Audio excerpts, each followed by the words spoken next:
You're right, guys. I'm here. Yes, we've got a lot to talk about. I need to go blow my nose and sort some very brief things out, and then we're going to look at the North America Prime, which is already in progress. I'll be back in just a second. If anybody who's made it to the stream, welcome. And sort some very brief things out, and then we're going to look at the North.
All right. So yeah, lots to talk about, lots going on. Let's just roll immediately though into the tourney, because I want to practice it. Again, this isn't like genuine entertainment really in my opinion, but it's practice for me. So let's go on in here. And we're going to pick a game. The round one just began. And so I guess what we will do is it's Grenth's game. Also, it feels about an hour earlier than it was yesterday. I don't know. But what we're going to do is we're going to pick, I guess, the top one, because they're the latest ones to have started, as Jewel told us yesterday. So that should be pretty good. And yeah, we're just going to practice this. There you go. The game is about to begin. I have a tiny thing to set up with the score bars, though, unfortunately. So I'm going to have to take a second to do that in the middle of this game. Later versions of the score bar tool won't have this problem. Let me actually make sure that I've got this set up properly. Yeah, there we go. Sorry, I'm just trying to get the audio right so you guys can hear it, but it's not too loud. All right, let's take a look now at the opening splits. We have a Ranger and a Warrior picking up close. That's pretty standard. Let's have a look at the blue team, and let's check out exactly... Where's my overlays and things? There we go. And so, yeah, let's watch the blue DPS carry. While you guys watch that, I'm not going to commentate on that. Just while you watch it, let me sort out the score bars. Because they're slightly going to be off for a second here. But then they should be alright. Now, I've been moving them a little bit in OBS as well. There you go. So that should be good, I think, guys. Let me know what you think. Oh, yeah. Okay, hold on. And then enable OBS mode. And then voila. Alright, so what you guys should be seeing now is that... Oh my god, this is so bad. On the top left, I've changed it a bit, right? So on the top left, up here, above the red score, you can see the red bar growing. And above the blue score, you can see the blue score growing. And so this should be easier to make a comparison now about, like before, I liked them growing out, but it was kind of vague. Like, even if I added a bar at the end, representing where they grow to, it was kind of vague to see, like, exactly how they matched up. But here, you can see quite obviously, there's a fairly subtle difference between the blue and the red bar. But you can tell that blue is winning because they've progressed relative to the party health bars more. And then, obviously, in the middle, we can see the exact point score. And it's becoming more pronounced as time goes forward because blue's scored a cap, but then neutralized everywhere else. Right, so I hopefully that makes sense. Let me get chat up again now. So yeah, that should be a little bit better, I think, for you guys. And, yeah, so I got stories about sleep and stuff as well. Let's just have a very quick look at what the composition is for the blue team, because they're doing very well. So they got their Firebrand support combo. They're running a Soul Beast. Soul Beast I really need to learn more about right now. So let's have a little bit of a look. This isn't for you. This is for me. So he's a Seeker Soul Beast with Soldier Runes. Soldier Runes with 2 shouts. No, 3 shouts. He's running second. So does Seeker do a lot of damage? I kind of want to watch this build a lot. What kind of a build is this? Wow, a 10k worldly impact on a Seeker amulet. That's hot, guys. That's really cool. Wow, holy shit. 25 stab, loads of might. He hasn't even popped We Healers 1. Wow, so he did really well, actually. So is Seeker Soul Beast a thing since the patch? Does anybody know? That's pretty exciting. And yeah, I'm not actually really making any real attempts on this one. I just kind of want to see what the builds are. And so they're fielding 1 Seeker and 1 Paladin. So this guy's a lot more sturdy. I can't wait till I do these little videos describing like what the amulets and stuff are, so that every time in the middle of a cast I don't have to say, so that means he's sturdy. I can just assume you guys know, and it improves the quality of the whole thing. Because so much of it comes from a lack of confidence right now. Carrion here on the Scourge. I wonder why you'd ever run Carrion, not Deadshot. Curses and Soul Reaping. I guess respect the Carrion. Bigger cushion of Vitality, which would be good against more burst. What is this skill? Desiccate. Drawing vital enemy from energy from your foes to gain life force and grant boons to nearby allies. Convert a boon on each. So this is like a weak Blood is Power, basically, or a different flavor of Blood is Power, but not buffed. Why wouldn't you just run Bip? I guess because he wants the Boon Corrupt. So red is losing this hard here, by the way, their positioning. If 4 people die like that, you can tell that they're probably not thinking very much about the game and where they're positioning in terms of like, I would describe macro as map movements. I would describe micro as skill utilization. But there's like another layer of awareness, and that's like positioning in team fights, and they're not very good at that. Maybe that falls under the heading of micro. So anyway, yeah, they're getting slaughtered. Did red get any kills? Red did not score. Oh, yeah, they scored 2. They scored a neutralization, I think, and a cap, but that's it. Also, does anyone know what these bars represent? I don't. Does this show ownership of the nodes, right? There really needs to be mouse over tooltips. I should be able to mouse over that and see that that's close, middle, far, or whatever. I have to match the icons up. So top is mid. Is mid always the top bar, I guess? And then is this one always red spawn because red is on the left? No, ArenaNet fucked that up because blue is on the left. Okay. Oh, no. Yeah, they did. Yeah. Well, never mind. But yeah, so this is node ownership. So they had their close for a little bit, and then they lost it, and then they had it for a little bit, and they lost it again. This is actually kind of good. I should learn to use these and share these with you guys at the end of matches, because this could be really cool to show, like, if someone has an insane far point play, where they haven't neutralized tons, or you want to see how the decaps that a thief scored like accumulate. So, hey, so the account names here, we're going to be watching this team as they go forwards. And we'll just try to remember any of those.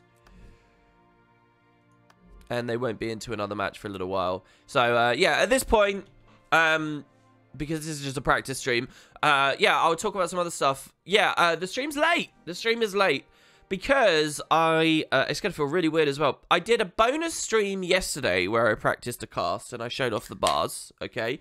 Then I did a bonus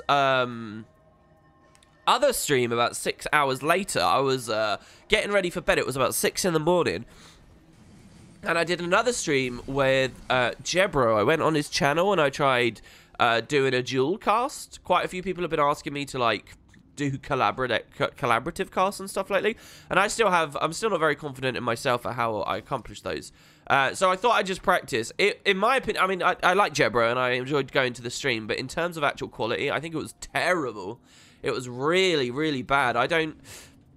It was weird, though, because he was very casual about it, and he wasn't, like, really casting. He was more just sort of making observations and then explaining why he made those observations. So it wasn't really, like, a good fertile ground to practice anything, I don't think. but the quality was awful. It was really, really, really, really hard. Without a direct screen share to see exactly who he's looking at and what he's talking about. He was like talking about character names and like, well, not character names. He was talking about classes and where they were and what they, well, not necessarily where they were, but he was just referring to people doing things. And I had no idea where on the map he was looking or what he was going for. And it was so hard to just keep up with him in terms of like, and it wasn't that he was talking fast. It's just extremely difficult. Like he was just saying random stuff. And like, I may have been watching a 1v1 on Close or something. And like, it sounds simple to keep up. It's really, really, really not. So basically, I had no observations to make whatsoever. Like, I think, I don't know. He was very, very casual and like,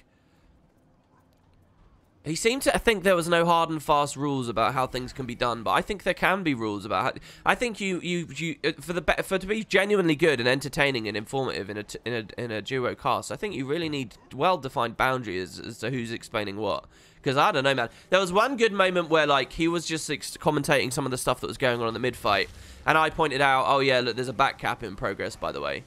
But it was really hard as well because he told me not to interrupt. Like that's the worst thing you can do, interrupt a caster. And I'm like, in Conquest, it's like, you guys don't have a problem with that anyway, I guess. I don't know. Is it a joke that I have a problem with it?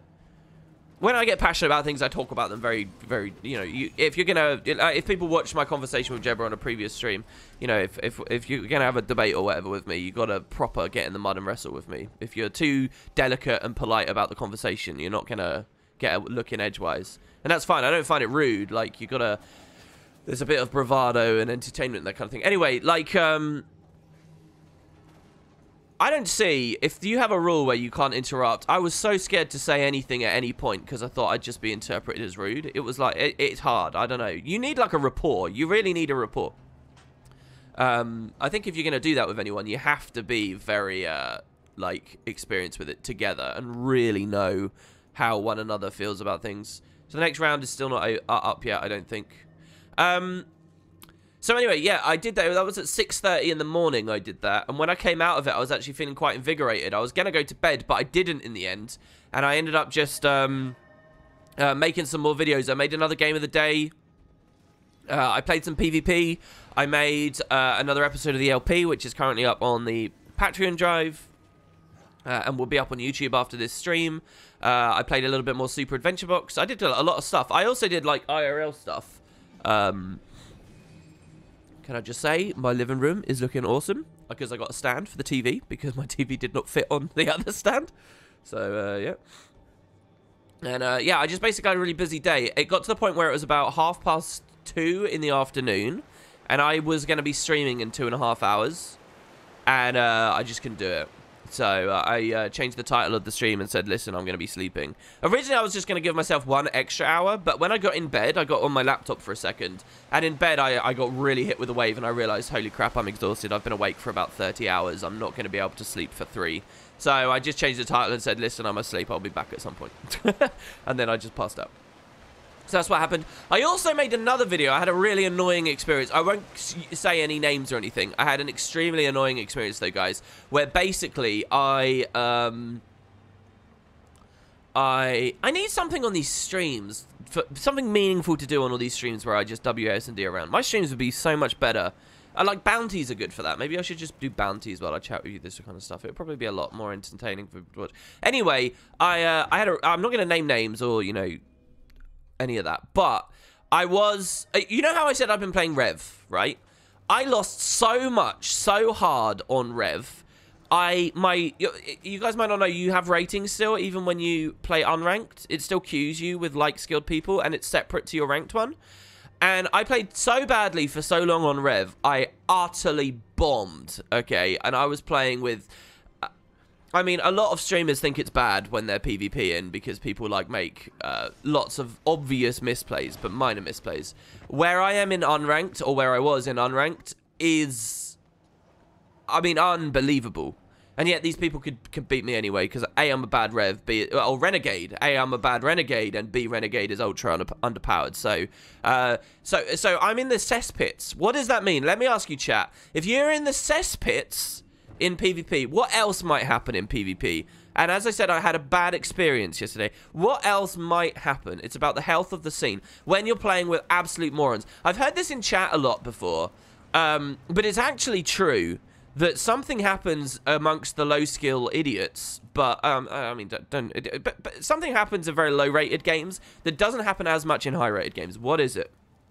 Yeah, major toxicity. Look, it's harmless toxicity because it's not, like, directed at anyone. I mean, yes, 4v5s are rampant when you're lower down as well. 4v5s are really bad because everyone is a raging, like, insaner. Not leavers. I'll just get to it because I'm asking a bit much of you guys. Hacking. Hacking, guys. Not that I've seen tons of it, but it is interesting to me that I've only seen 2 games where someone's speed hacked in about 700 to 800 matches. Probably, since I came back to PvP. I may have even played 1,000 matches since I came back to PvP. Only 2 of them have I ever seen anyone speed hacking. However, very quickly in these low-rated, unranked matches, I found one straight away. And it was really blatant, really extremely obvious. And I had a really, really frustrating experience because, and I've realized something, guys. When you get this, I swear to God, I'm not exaggerating. I'm not being over the top. I'm not being arrogant and suggesting everyone was terrible in those games when they really weren't. There was an enemy player who, at the very least, had permanent super speed. Right? At the very least, had permanent super speed. I just had a random message from someone in game, and I was like, oh, that's not the hacker, is it? At the very least, but quite often was moving even faster than that. They had the whole juddery blinking movement as well. But here was what was amazing about it. I saw it, I identified it very easily, okay? I had 3 games with this person, 1 where I was against them, 2 where they were on my team. I identified it extremely easy. In all 3 games, it didn't matter whether they were on my team or not, whether I was winning or not. I just said in map chat, listen, guys, can you please report this guy? He's speed hacking. It's movement speed hacking. I know it sounds stupid, but he absolutely is. This is the person. Say it for yourself. Please do that. It ruins the health of the game, right? That's what I was saying. I think that's perfectly fair. But what I was hit with in all 3 games, so a potential of up to 30 low-rated players saw my messages. A potential of. Not a single one of them confirmed that they too saw that the guy was speed hacking. And it was extremely obvious, guys. I have footage of it, but I'll finish the story in a second. But it was extremely obvious that they were speed hacking, but none of them backed me up. And the worst thing is, the guy that was doing it kind of came at me really hard in chat, like, lol, like I'm hacking, blah, blah, blah, this guy's just salty. And, like, just because they defended themselves that little bit, just because they cast that doubt on my claims that there was a hacker in the game, just because they, like, typed lols and stuff and, like, really went on the offensive, it made them look like I might be the asshole, and I really was just a salty guy that wanted to throw random reports out. So, like, you're seeing all these different levels of the scene being fucked here. A hacker existing, but B, also the scene having such a culture of people crying about reports just because they're salty. Now, when a legitimate one comes up, people don't want to follow it. The boy who cried wolf, right? And, like, it's not that I cry wolf all the time about reports. It's that the community has, like, that going on. It's like a cultural thing in the game. So it's really, it was really, really, really frustrating. And I've realized something, going back to my arrogance thing. You think that these people are bad at the game, but what you guys need to understand, the depths of this goes, is people starting out in PvP, or people who are bad at PvP, don't even know what normal movement looks like. They don't even know what super speed looks like, let alone over super speed and just straight up blinking around. They don't even know. This is a thing. I've talked about this so many times. When I first became aware of speed hacking, another streamer, a guy called Ajax, was talking about on one of his streams, and he chimed in and said, yeah, you know, like, these idiots that move at 500% movement speed, they get caught. The ones that fly around, they get caught. But can you imagine if someone only does it just a little bit? And how much they could get away with it. And that's exactly what was happening. It was this complete twat on the enemy team who was blatantly lying, extremely aggressive, painting me as the dick 3 games in a row. And as maybe one of my allies, or maybe one of those other 30 players did back me up and did a report, but none of them confirmed it in chat, not a single one. And the truth is that the vast majority of these players don't even know it's happening, because they just don't even know what movement looks like. So it was really, really, really frustrating. Anyway, I took video evidence of it, obviously. I'm wood and potatoes, bitch. And I sent the video to a place where I'm hoping that it will be seen. Account name, character name, they'll get banned. So I mean, I'm not particularly upset about that, but what I am upset about is like the state of the game, if you will, that can happen. I don't even have a proper place to. You can't even report someone for hacking, right? So I just went for the most dangerous looking ones I could, like selling gold, botting, things like that. Anyway, so there you go. That's the anecdote. Round 2 should be up. No, this is not round 2, is it? Yeah, these guys are still in Coliseum. This must have been a game, guys. This must have been a game.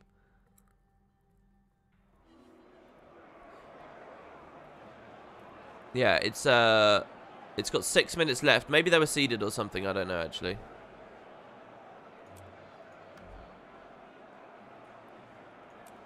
This one's not live. This one is. Wow, round 1's taking ages, guys. Yeah, I agree. It is garbage in terms of the categories. This one's a really good game as well. This will be kind of fun to watch, actually. I'm not going to start casting in the middle of a game. We're just going to... we'll just watch. Oh, we got all kind of recognizable names in this one as well. Lots of these brackets have got lots of recognizable players, guys.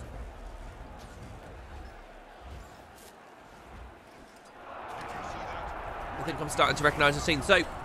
on my practice here, by the way, I'm going to get used... Sorry, I'm drinking a can of Lil. I haven't drank since I woke up. On my practice, I'm going to use character names, not class names, and I'm going to get better with the minimap. That's my goal for today.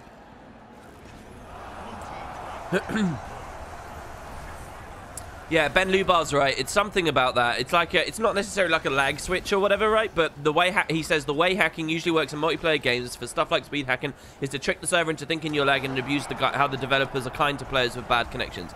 Yeah, it's basically like that. But also, I think with mounts coming in too, I think they need really robust, careful like a lot of this started with Path of Fire, and I think it's because of mounts, because you can trick the game. Like, it's more normal to move at speed hacking speeds. Back at launch, it was fairly, like, cut and dry, right? What kind of movement people would have. You'd account for short-term stuff like Ride the Lightning or whatever. Gap closes. You'd account for waypointing.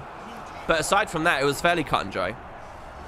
Nowadays, there's so many different movement speeds and ways to access it and move around and availability to that stuff, you know.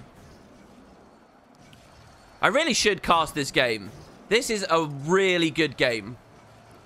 We're going to see a lot of cool players get kicked out of this.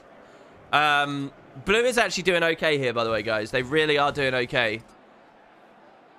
Let's actually look at their comps for a second here. So, we've got Chaith here on Scrapper. If we see Blood Scourge Transfuse combo gets nerfed a bit, this will actually be relative a lot better, I think. We also have a Prot Hollow over here.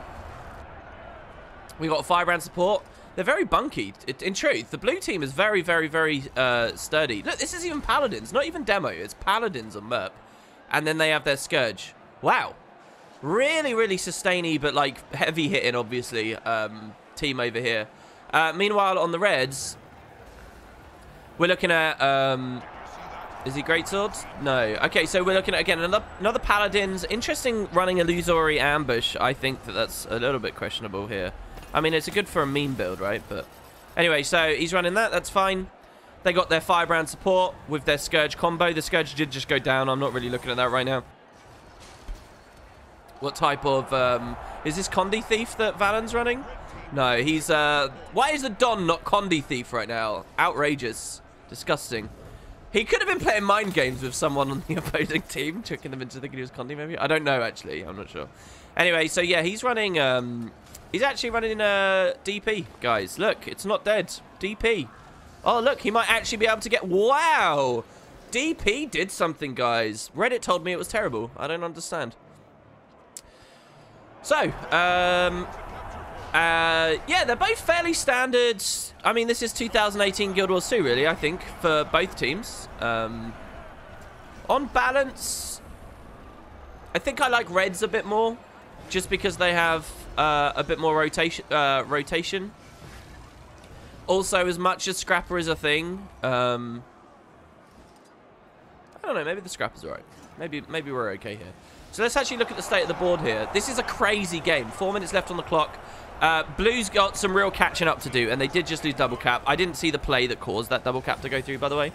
But yeah, so, sorry, Red's got double cap. What did I just say? So basically, Blue needs to win this team fight. Their win condition for this team fight is their Scourge. Oh, dear.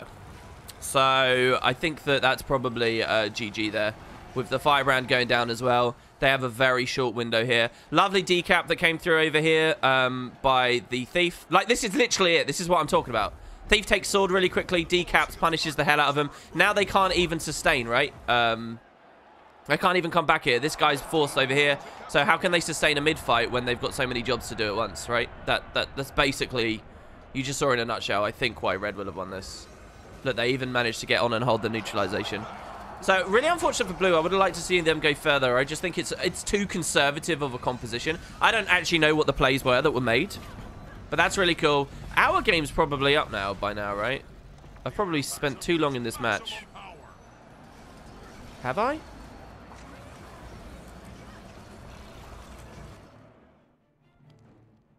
This is the other side, right?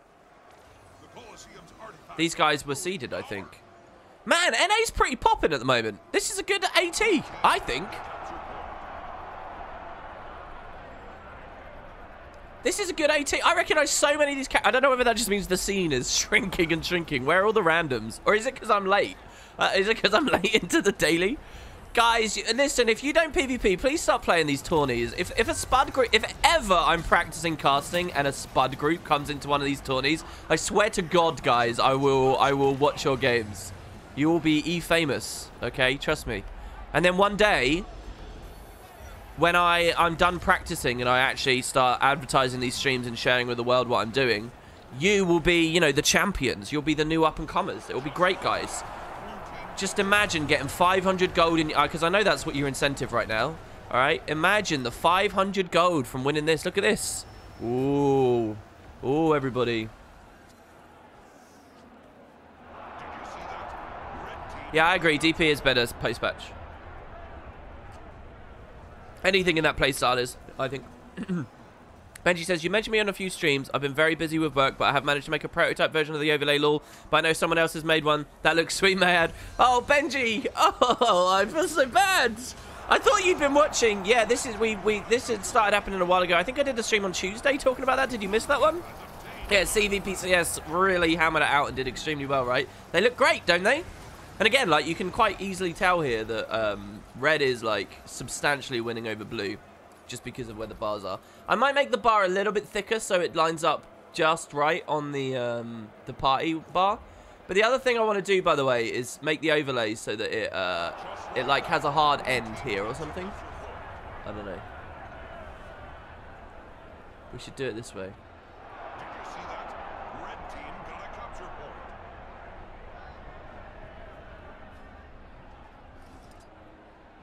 There you go. That's probably perfect there. Will I cast EU sometime?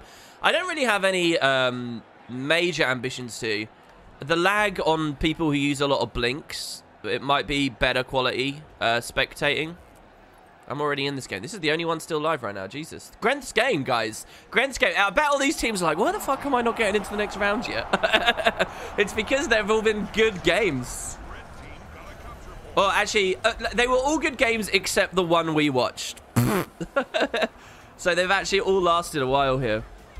Oh, I'm so mad I was late to this. I'm so mad I have to sleep. Do you know how amazing my life would be if I didn't have to sleep, guys? It's probably really unhealthy, but I constantly find myself wishing I didn't need to sleep so I could just do more.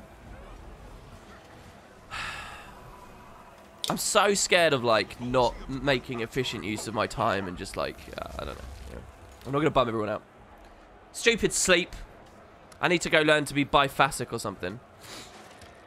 Yeah, Benji, I do really feel terrible about that. ArenaNet's reporting system is utter garbage in terms of the categories. I mean, I just don't think that they expect people to be hacking. right? That's basically what it comes down to, I think.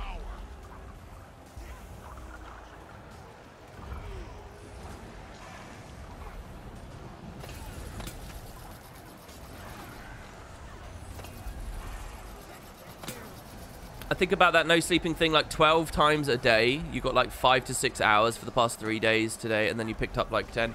Yeah, I mean, I just become so like unproductive if I don't sleep properly, so I need to be really careful about that.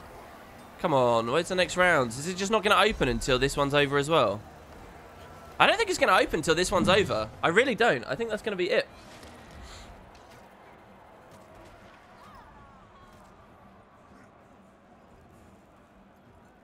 Healthy eating 101, buying trail mix, then eating the M&Ms from the trail mix. That's super cool, dude. But no, thank you very much. Like, one of the things I've obviously got is the audiobook project that I'm doing for them. Well, I'm not doing for them. I'm doing for me, I guess.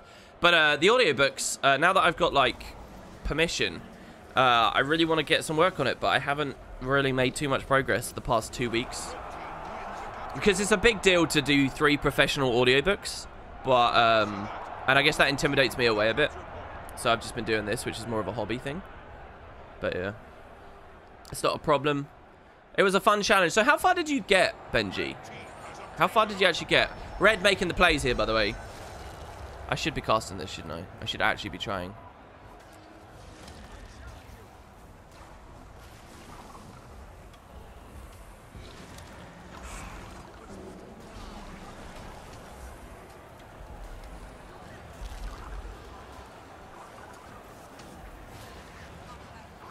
I think they've... Oh, I don't know, actually. It's 2v3, obviously.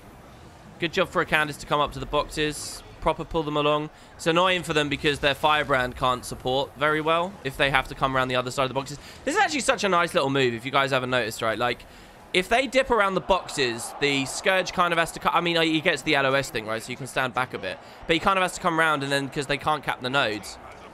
But they'll only work for so long until the node actually flips. But yeah, Red really packing the punches now here, and I think that we'll see Red flying through this. Candace pulls out. If he bails, if they both bail out of this, this is such a good play here. Oh, they got the plus. Oh, look at this. Look at this decap. This is hilarious. I love it. Oh, so strong. So strong. Really, really nice.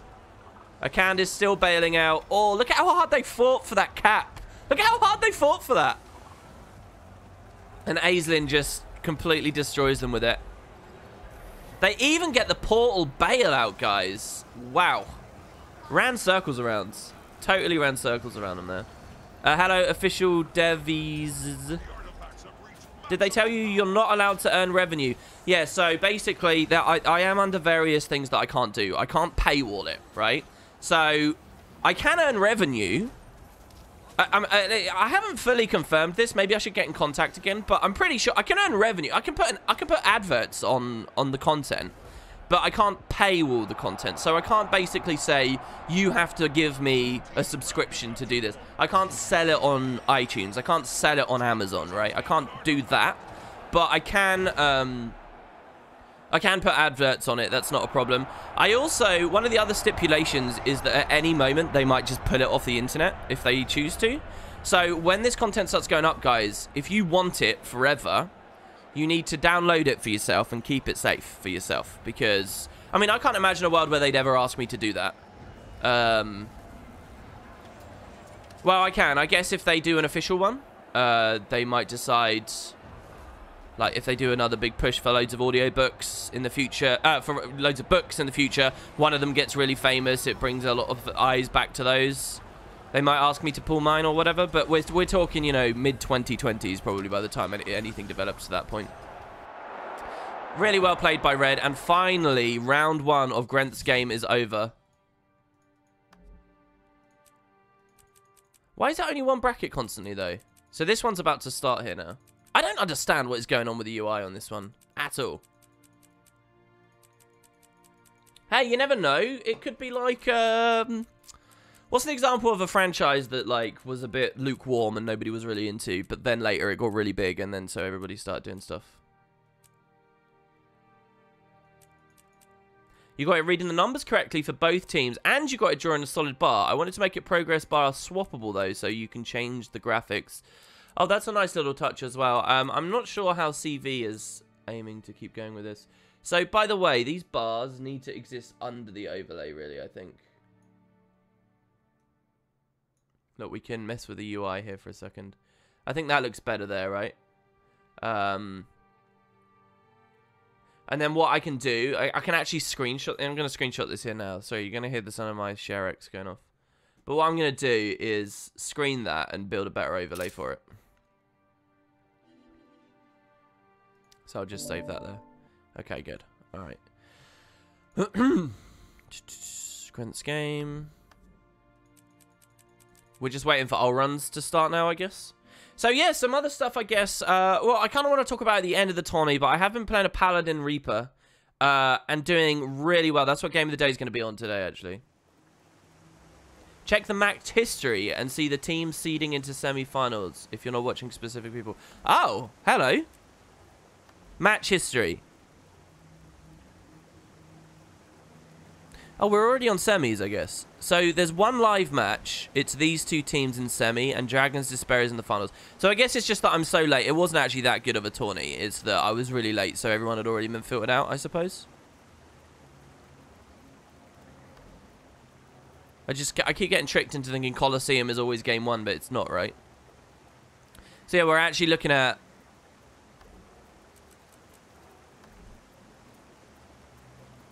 Song of Ice and Fire weren't particularly popular as books. Then Game of Thrones hit. Thing is, I remember like quite a few people reading those long before the show. So I feel like they were popular books, weren't they?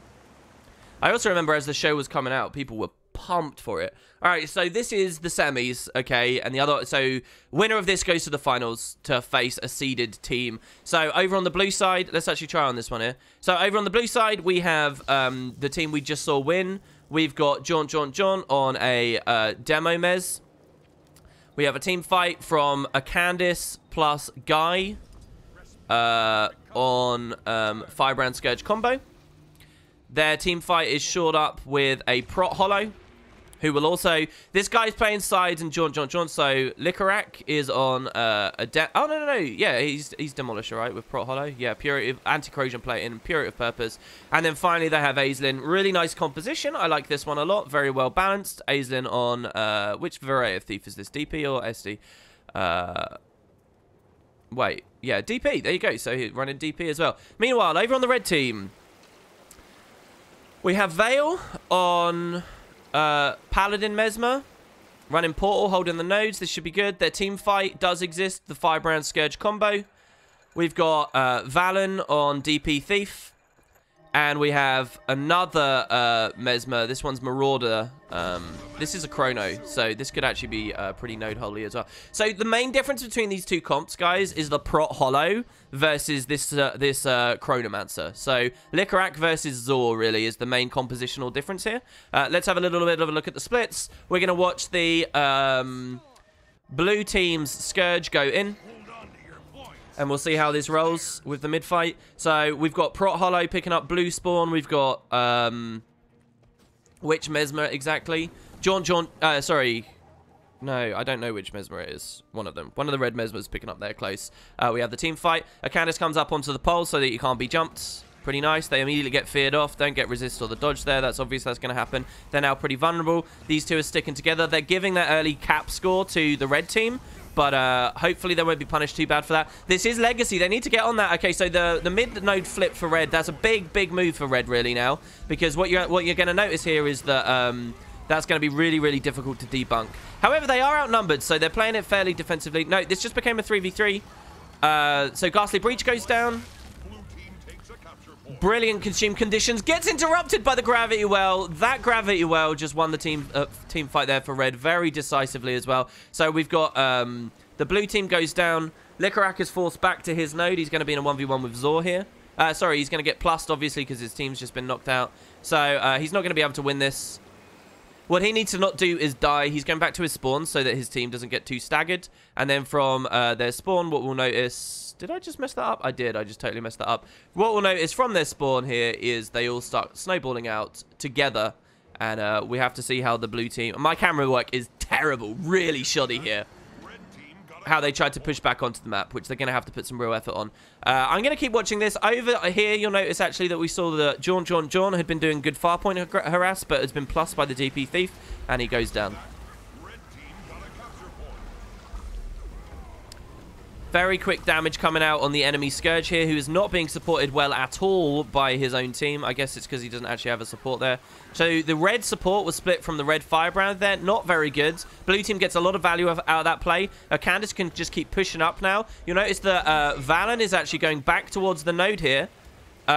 He's actually trying to debunk Licorice here. I wonder if he was going for a res play. I think this is pretty interesting to see, actually. If Licorice dies to a DP Thief in a 1v1 on the node, that's kind of crazy. Okay, yeah, he decides to move off. He didn't get the burst in time. Actually, no, he's coming back in. Licorice staying on the node very well here because he knows that he has to be. Moving back towards the blue team, we've got the Scourge and the Firebrand pushing up to the node. They need to debunk this. They got to get as much work as possible. You notice that the blue Thief is currently actually decapping in progress. That forces Veil back. That means that if the decap lands, this team fight can be taken. This is going to be really strong for the blue team. But debunking this node, as I mentioned earlier, is going to be very difficult for them. It's going to come down to this Ghastly Breach being utilized well. Obviously, blue team at this mid fight's under a little bit more pressure because they've got more people rotating into them. If a Candace could have got to the portal, that would have been really good, but he was CC'd heavily. A Candace having a really difficult time here. Guy goes down as well. The Firebrand Scourge combo being hunted like that is really putting a lot of pressure on them. So this is going to take to the sides, obviously, now, where the decap went through. Licorice picking that one up. And the blue team on the other side of the map, obviously, are fine. This I didn't need to do. I didn't need to swing all the way through the map and give you all nausea. We could have just done the mini-map thing. It's okay. But yeah, so blue has sides. It comes down to Jaunt here. Really making sure that he can rotate defensively and hold this. So let's watch how he does against Veil. We have this on blue spawn, and meanwhile, there is another fight going on at red spawn, as you'll see down here. This matchup could go either way. We're going to watch Jaunt's perspective because he's on defense. I think I should develop a rule of thumb, right? Where it's like, whoever's on defense of the node is who you spectate, or whoever's on aggress for the node is who you spectate.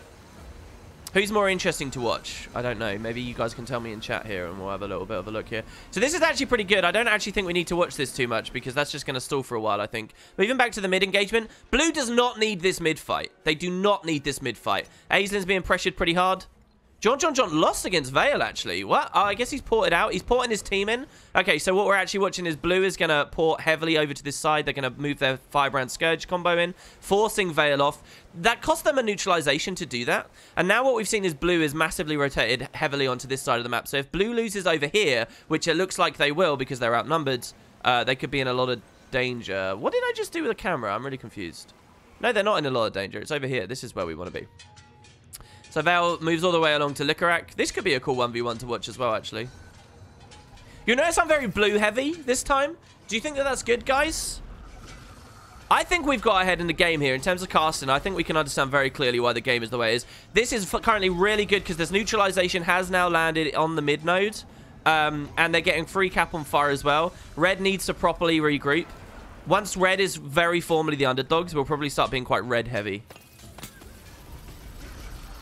Licorice beating the Mesmer. This is really good. Isn't this why this build is favored right now? Because it can actually do well against all the Mesmers rolling around.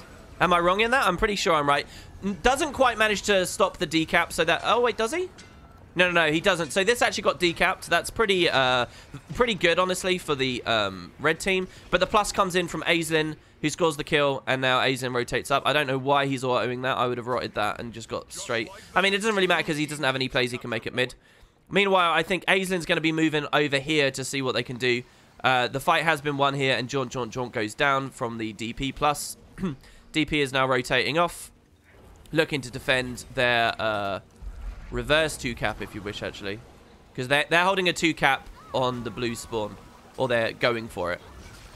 Firebrand Scourge combo from the blue team comes in. Not quite sure what their positioning here is. They do have gate down. I don't know when that happened. But blue gate is down. They go down again here. This wombo combo, this duo, is being hunted really hard in this game. It's kind of a treat to see, actually, how well they're being sniped out on the roads. So, taken back towards mid, neutralization is in progress. They're fully recapping at this point. The DP Thief is probably going to be fun to watch here. This is a big over-rotation from the red team. Aislinn with a cheeky decap. Really enjoying that. And red can't do anything about that. Aislinn's been getting so many very, very, very cool decaps here. Who should I call him, by the way? C-Cod? I don't know. What do we think, guys? I should just go character name, shouldn't I? Knowing every player's account name on the scene is going to take me fucking ages to learn. Firebrand Scourge getting hunted again. You'll notice here you do not need SD to really put out good pressure. We get a good decap here. We don't really need to watch that. Straight back to the Firebrand. Let's actually watch the blue support this time. So many heavy neutralizations going on. The game is really stalling out. Very good position for red team right now. They own the red cap. They've just beat the Firebrand again. And the nodes were generally neutral. Jaunt coming in. Has actually got an active portal on his close. We're getting better at this now. So if a decap attempt comes through from Valen, he can fight against that. He played very conservatively there and ported out, I think, far too early. Maybe he was concerned that something was coming in. Now we see the decap attempt. Did you see that? He's got it covered. He should have plenty of mobility to cover that. I wouldn't expect the DP Thief to win this. However, he does have a plus from Zor. So we should probably watch Jaunt, right? Because he's unfavored. He's outnumbered. He takes to the jumping puzzle. It's his job to sustain while Licorice and stuff starts respawning. Red obviously having the rest of the map here. And they're about to secure this with the 3 cap. Guy gets on the node. Really nice. Well done to Guy. He can support his ally. Good sustain here. You see the power of getting off the node and moving up. Utilizing these areas that are difficult to port around to. Rest of the red team starts rotating in. Once again, we see cheeky decap from Aislinn, who's now going to sweep up and probably try and take a 1v1 on the Mesmer in middle.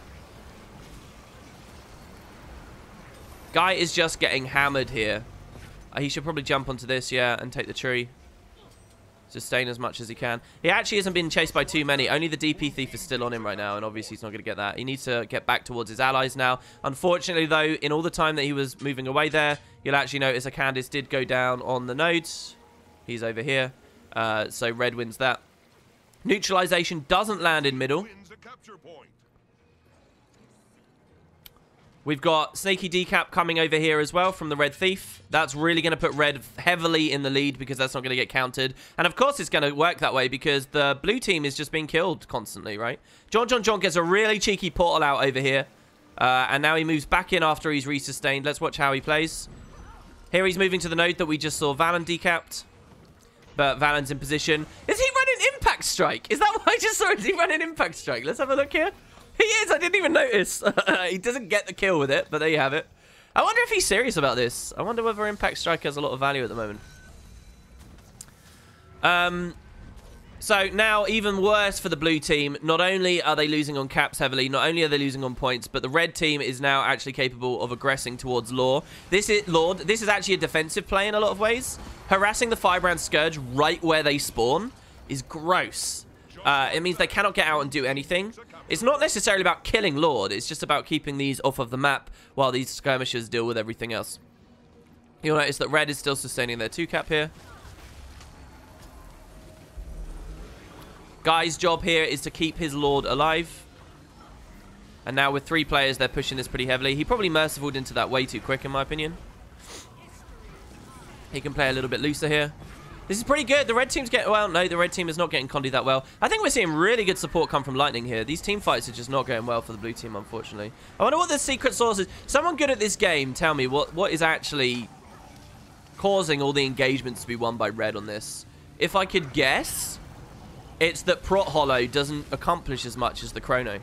I'm guessing the Chrono with the wells and just all the nasty hits. The Shield 4 hits like a truck and stuff. So they're going for the blue res. The blue Lord is in major danger right now. My minion rising. I think going for Stomp right now. Stomp going through and it lands. Look at the UI, guys. Woo! And red manages to win that. So pretty decisive in the end, actually, for red team. And that puts red into the finals. It was a good game, though, genuinely. Blue really started giving a run for their money in the middle. But I think overall red was obviously stronger.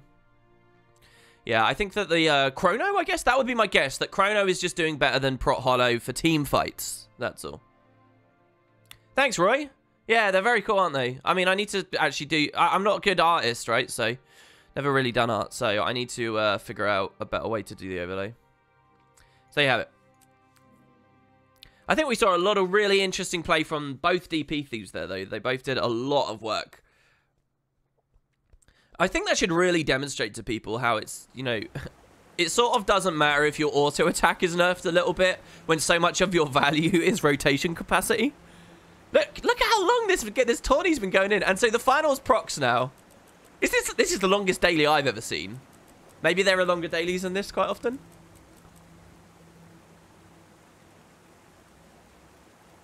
You recently uploaded coverage of a dude called D-Ange on EU, just 1v2ing in 2 different sets. It's busted. Wow. Maybe I should try out the Chrono builds. I'm still looking for a good build. I'm enjoying Reaper, though, at the moment. My gods. My game of the day that I'm putting up on this Paladin Reaper is insane. Basically, me and a Hollow. I save a Hollow from being plussed. Like, I'm really late and he's down. I save the Hollow from being plussed by rezzing him really quickly. And then he and I win that 2v2. And then the 2v2 respawns with an ally and we win the 3v2. It's insane.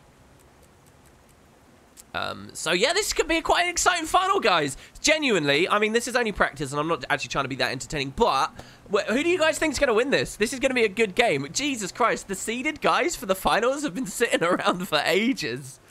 Who do you guys want to see win the finals?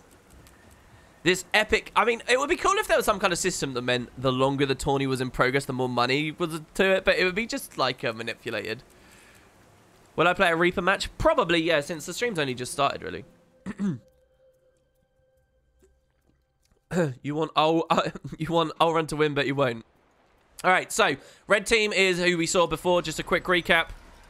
This is the team fielding the double Mesmer, including the Chrono here, DP Thief, and their team fight on the Firebrand Scourge combo. Meanwhile, we have Naru's team. He's running support this time instead of his Necro, who we usually see him on in these tourneys. He's got Steel on Necromancer. They have Vans for a bit of side nodes engagements with the Meta Warrior spec. He's actually running Winds here. So this is going to be great. If he pops this at the right time, he'll be really fun to watch in team fights, I think. This is a great fucking skill for Conquest. He'll be fun to watch in team fights. If he can land this at the right time and nullify all of Lightning's boons, that'll be really good. We got Toka on SD. So Toka is not feeling the DP hype just yet. That means, in theory... Well, I don't know. It depends how glassy the game is. We will see. Toka also got that magic Treb shot on yesterday's game that allowed his allies to rally. We'll see whether any of those plays come through again.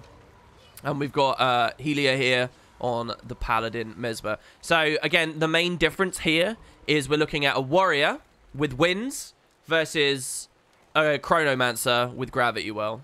Otherwise, the comps are very, very, very similar. We're also looking at the difference of DP versus SD.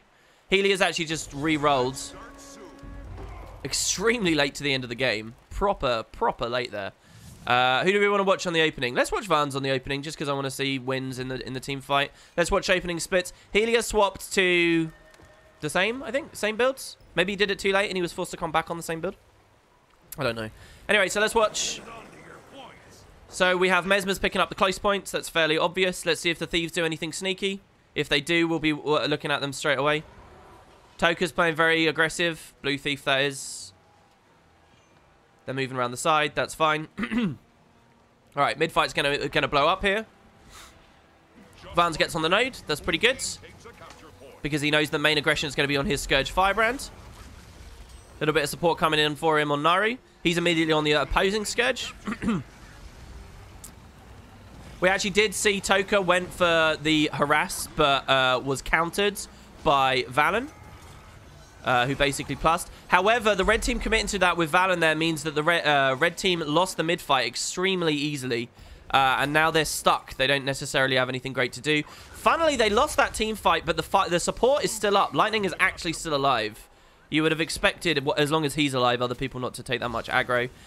Moving over to the nodes on the other side of the map. We can see a little bit of aggression going on down here. Vale has been trying to score a decap. Didn't actually... Oh, no. This is defensive play, right? Yeah, so Vale's... basically, what happened here was blue team won the mid-fight and then aggressed enemy close very, very heavily. Vale now needs to leave. They have the portal up, so that's nice. We're going to be watching red more heavily here because they are currently on the losing side of this match. Team fight going on the back of CT there. They get a great kill on the blue Scourge. I'm not using character names here again. I'm going to just trust you guys to know who's what. Beautiful blood res. Was that a blood res I just saw come off there? Let's have a look at my minions rising.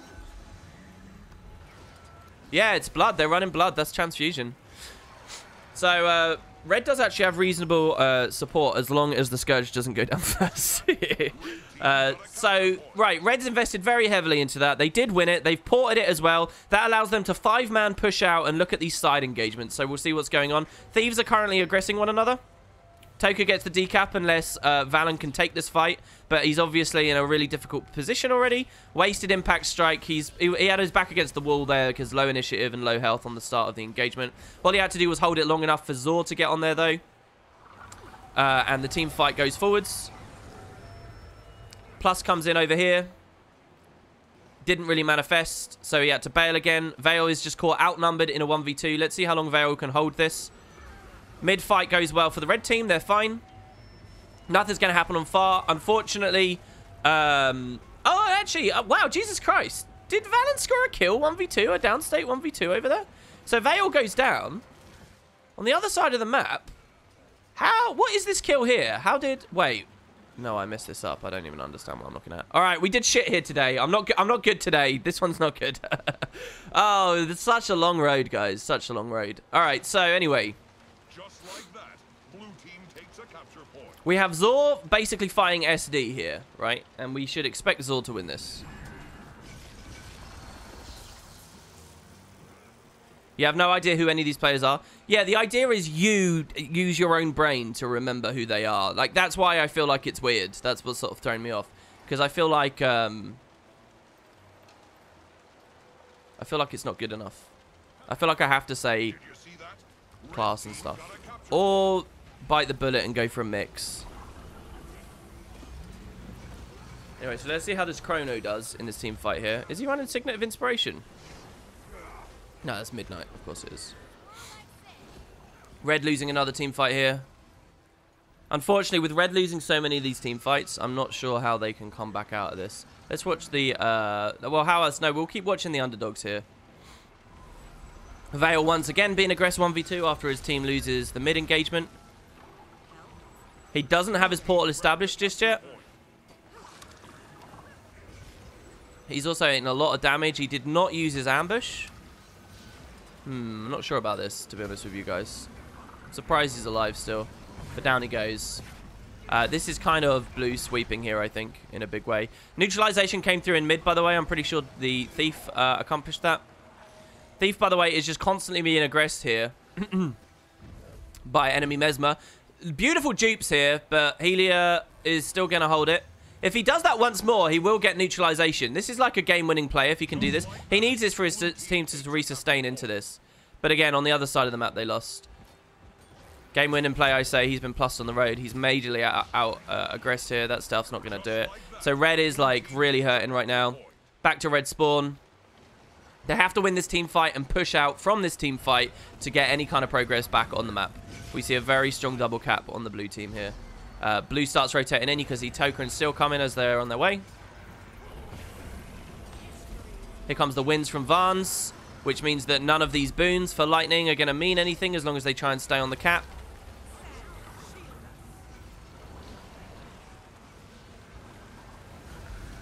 They sustain that reasonably well.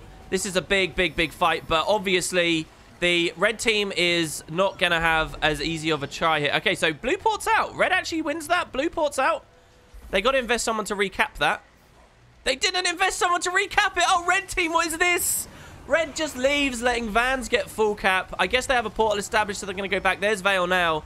But Vale has to take a 1v1 with Vans over on that node. I don't know, man. That was pretty gross. That was pretty unfortunate. Respawning Red Thief here, by the way, has to get to far somehow and get that neutralization. Let's see him in progress if he can actually make it. There's the stealth, the shadow step. He does get it. That's no, does he get it? Let's see if Helia gets here in time. This is why Mesmer is busted, ladies and gents. There you go. He did get the newt. That's only worth a little bit of extra time now. Now he basically needs to make a worthwhile plus here in mid. But unfortunately, the red players are already going down, so this is not ideal. Basically, their DP Thief needs low Enemies still goes down. There's a rally race in progress. Oh, the rally race is won. Was that an impact strike? It was. I think we saw. I didn't see his perspective. I'm pretty sure that they just won this team fight due to impact strike. Goes for another decap. Finally, the plays are being made here. This is, it's a shame it's happening so late in the game, but this is really good for Red right now.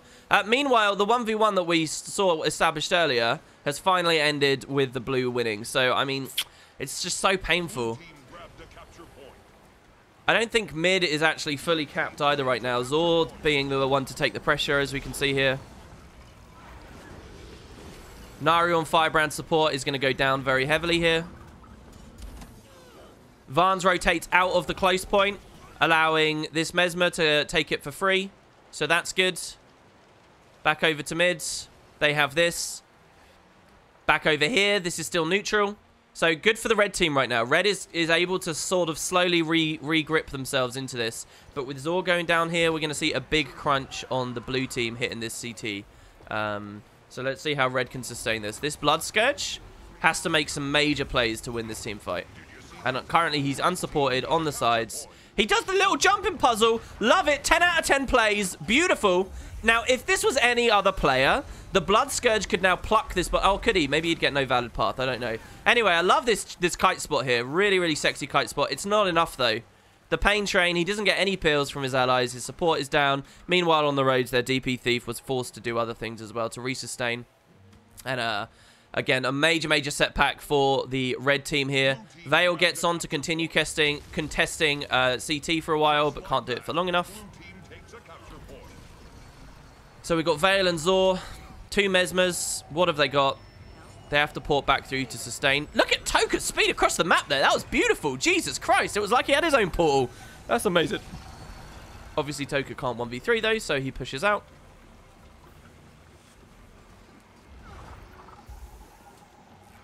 And now we can see Blue can play very aggressive here. All Blue has to do is just force the fight here by pushing the lines. And the red team on respawn can't do anything. The only red team player that's got a chance to accomplish anything is this guy. But he's got too many jobs, so he's got to take the support down.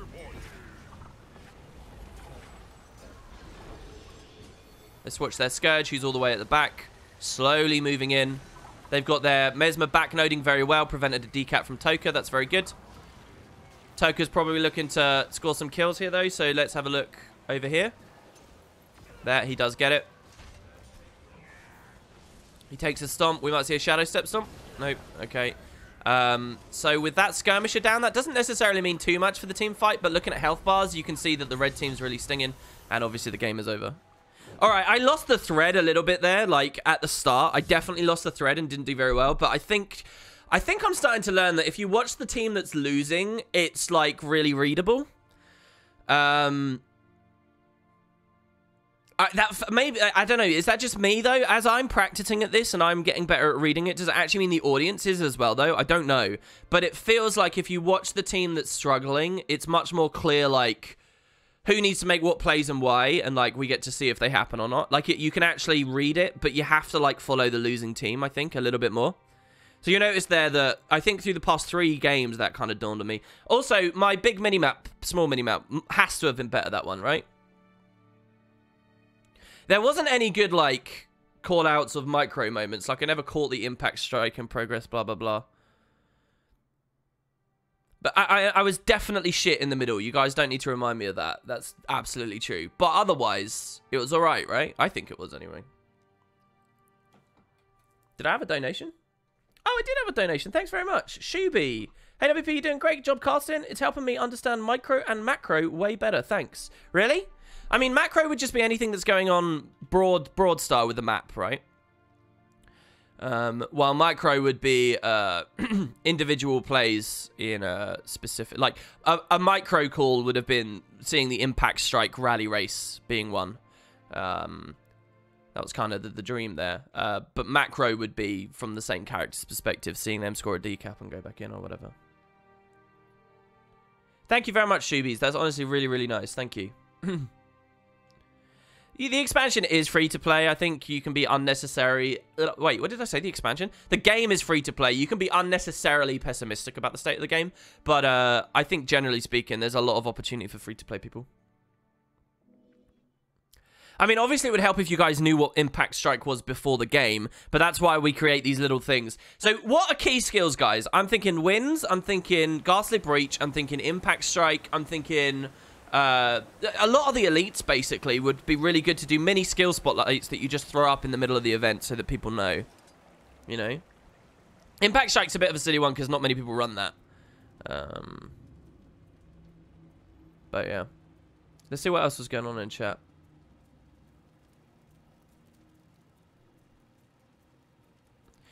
I'm not going to explain like every other player before me about how garbage ArenaNet is and nothing is going to change. You either realize that or quit and complain, or realize you're hopelessly addicted and not quit but admit your problem to keep playing. So we just got a salty, whiny, like crybaby in chat, have we? Does this person normally come to our chat? I don't think I recognize it.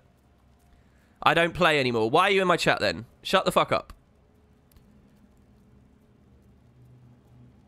Oh my god, you're such a salty, toxic little boy. Jesus, get off the potty.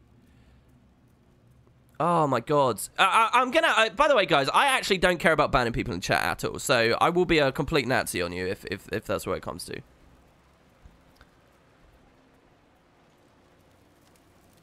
Wow. See, look, somebody called me a CUNT. Boom, he's out. Bye. This is cool. Let's ban some more people. I have no knowledge of this situation, but I would like to offer my opinions. Yeah, that's cool. That's fine, I guess. That's what the internet is for, right?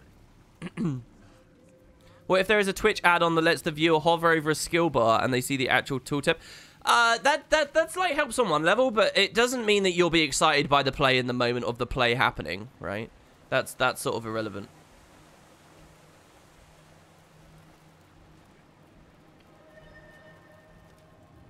It's just like, there's this thing with PvP where there's all these like emotionally unstable ex-players that feel the need to like come in chats and like look for company in their misery, and I just don't care about them. So yeah, I like just purge them. I'm thinking, because there's so much of that, there's so many that they think they're funny or interesting in some way. There's so much of that bags all the streams down, right? Like that for mine specifically, I don't care about just getting rid of people like that. It's like not a problem at all. WP, did you spectate yesterday's tournament matches? I didn't know it was possible. And IMO, it's a really cool thing, which is not advertised by the devs. When I tried to spectate AT today, I hadn't the interface. You have to be an ArenaNet partner, otherwise people would use... And believe me, these are the PvP players. People would use it to cheat and snipe and stuff. So they only offer it to partners, so you kind of have to be, you know, sort of a bit of an established voice in the scene. And if you're caught then... cheating with it, you would lose access. So it's not for the entire game, which is unfortunate. But and I used to believe that everybody needed access to it so they could practice or whatever. But I guess you can kind of practice casting in hot joins if there was a hot join scene. So I think maybe the answer is actually that they need to rebalance where people are shuffled in PvP, so there's an opportunity for new talent to be born, and then they can become partners afterwards. And that would probably be the healthiest way for the game. But we're kind of far away from all of it. Now you've spawned a thread about how Guild Wars 2 content creators can't deal with criticism of their game. No, I'd never criticize Guild Wars 2. It's a terrible game. It's a terrible game, and nobody's allowed to point that out in chat. Nobody. People make me feel like ArenaNet owes them stuff. Yeah, I know. It's like you bought a product. Anyway, I'm not like hysterical about it. I just sort of don't care about people like that. And if you guys who watch me a lot could do me a favor and not indulge morons in chat, be above that, right? You thought it worked like Guild Wars 1 spectating? Unfortunately not, no. But even in Guild Wars 1 spectating, I don't think you could live... The thing is, the thing is with Guild Wars 2, it doesn't have, like, delay spectate or whatever. So you can't... I think in Guild Wars 1, if you spectated a GVG, it was on a slight delay, right? They could save the entire match. Like, you could watch a Heroes Ascent game an hour after it was done. It was like, you'd press B and it would say recent matches. That doesn't exist for Guild Wars 2. They can only give it to you live. So, because they can only give it to you live, they have to handle things a little bit differently. Was it a 30 minutes delay? There you go. If you know that that's a bit of an weird piece of trivia there. I guess that means you were probably a big Guild Wars 1 player, right? Be above that. Who do you think I am, a better person? Fair enough. I'm on Twitch chat asking people to be big people. It's not going to happen. All right, I want to show you guys this Reaper build. This is not my first rodeo on this. I've tweaked it a bit because of the patch. So, It's like an okay-ish build. By the way, what do you think of the Fashion Wars, guys? First of all, this entire stream, I've been hiding something from you. I've been hiding this character's face. So what do you think of the Fashion Wars, just right now? It looks pretty good, doesn't it? This is like a heavy armor Death Knight Reaper. This looks pretty badass. No, Valen, don't you dare judge this heal. Don't you dare judge this heal. I will talk to you about what is so good about this. It looks revy. I guess it does look revy, all right? Okay, but here's the best bit about the Fashion Wars too, okay? Boom, baby. Tiki mask. Hell yeah. This looks, I don't know why, but this looks so good on the end screen where you're standing on the pedestal and you're like doing that monkey thing where you like head shake side to side. It looks amazing, guys. All right. Tiki mask for the win. And look at this exposed chest. Look at this glorious, with the white against the black. Oh, baby. Best Fashion Wars 2. Easily. The main thing I've got to try out here is the axe and the focus. Anyway, so listen, all right? Let's talk about the build. Basically, I was so sick of Rev. I want to play something that was buffed somehow. So I was looking through the notes, and I saw the Necro section, and I saw all the Scourge nerfs and all the, like, blood and other buffs. And so I'm like, okay, all right, let's see what this is. And I went back to this Reaper. And I've been having... It's countered insanely by Condi, by the way. It's super insanely countered by Condi. However, let's actually dive into this for a second. This was buffed out the ass, this was buffed out the ass, and even this was buffed, right? So this got, like, way bigger heals. It's like 75% higher heals now. And I think it got a lower cooldown, maybe? But a really, really big buff here. We have the Spectral Grasp went from like a 50-second cooldown, 50 seconds, down to 35. And this thing is just thematically, all right, okay? I'm not saying this isn't anything more than a meme build right now, but thematically, okay?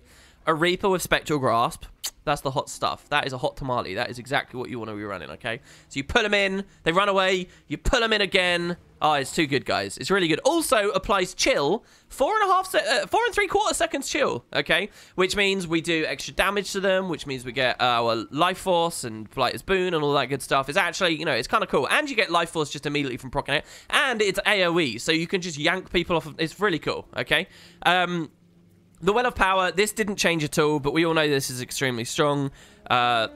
Except since the Mesmer patch, you can get Alacrity from this now, I guess, as well. And then Well of Suffering, normally you'd run Well of Corruption here instead. But Suffering got double Vuln and a lower cooldown again as well. So, you know, buffs. So basically 3 buffed out the ass skills. I think some of the traits and things got buffs as well. So that's not all, right? That's not all.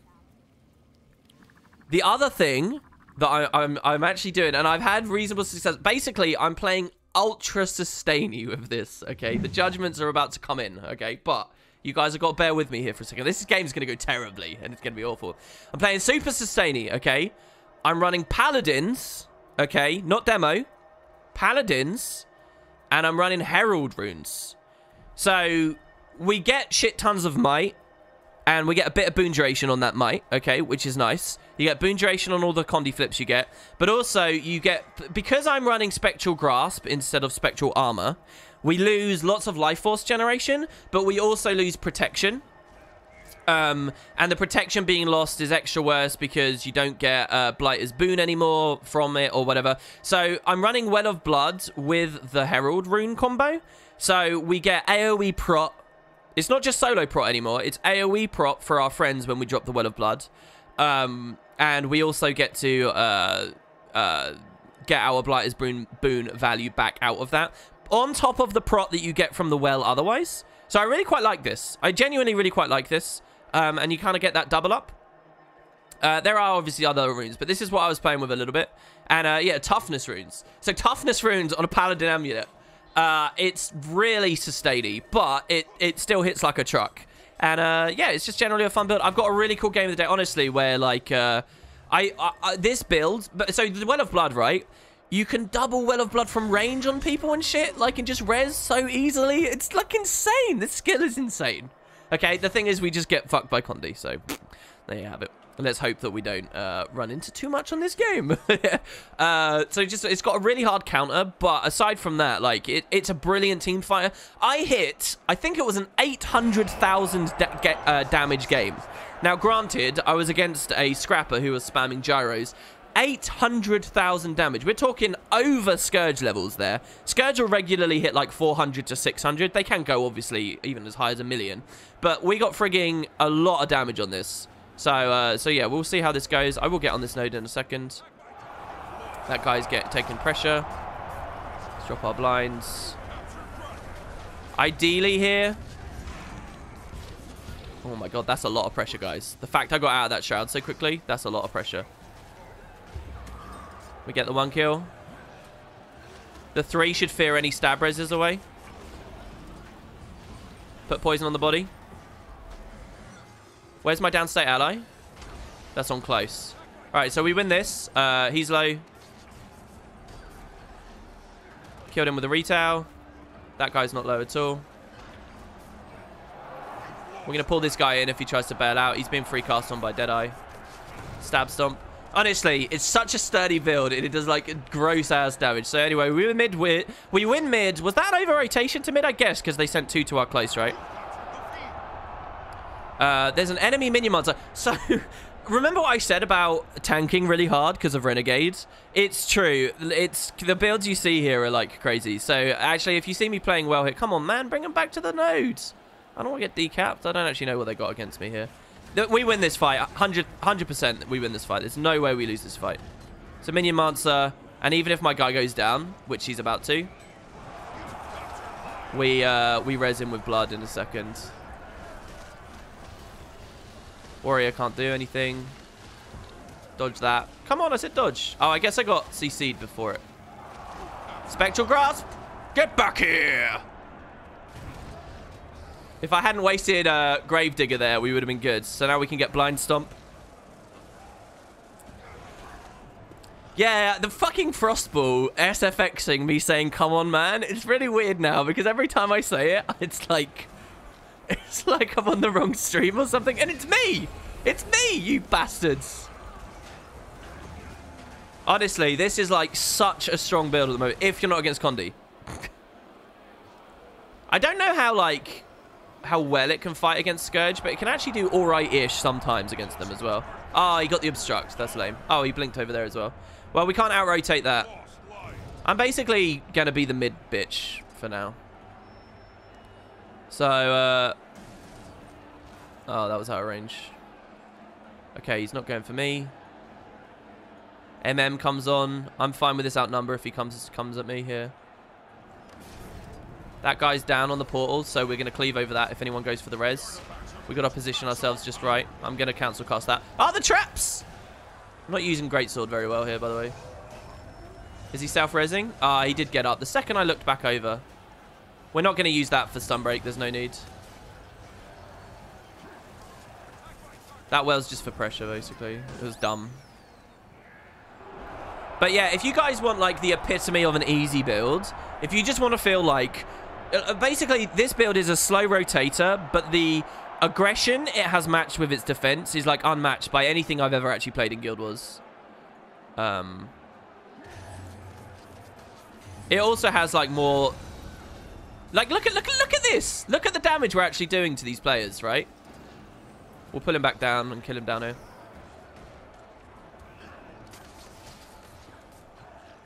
Like, and he just can't hurt us. It's so strong.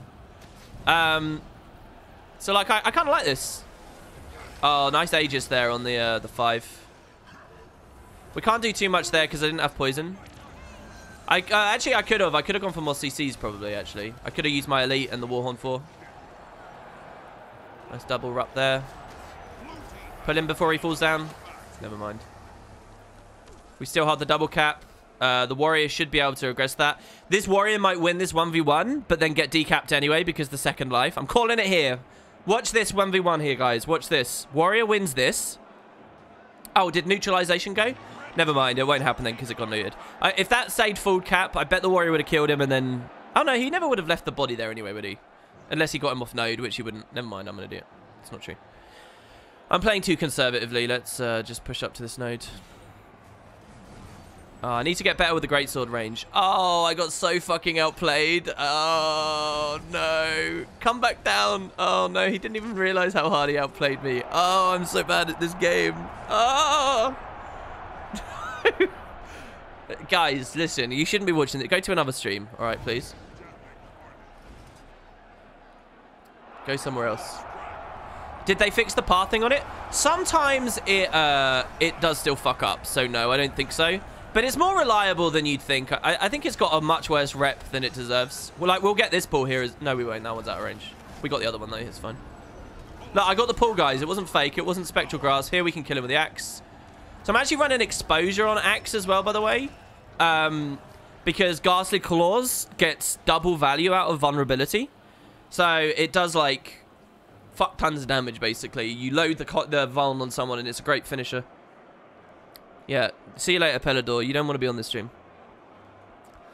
Yeah, I'm just waiting for another speed hacker to appear, guys.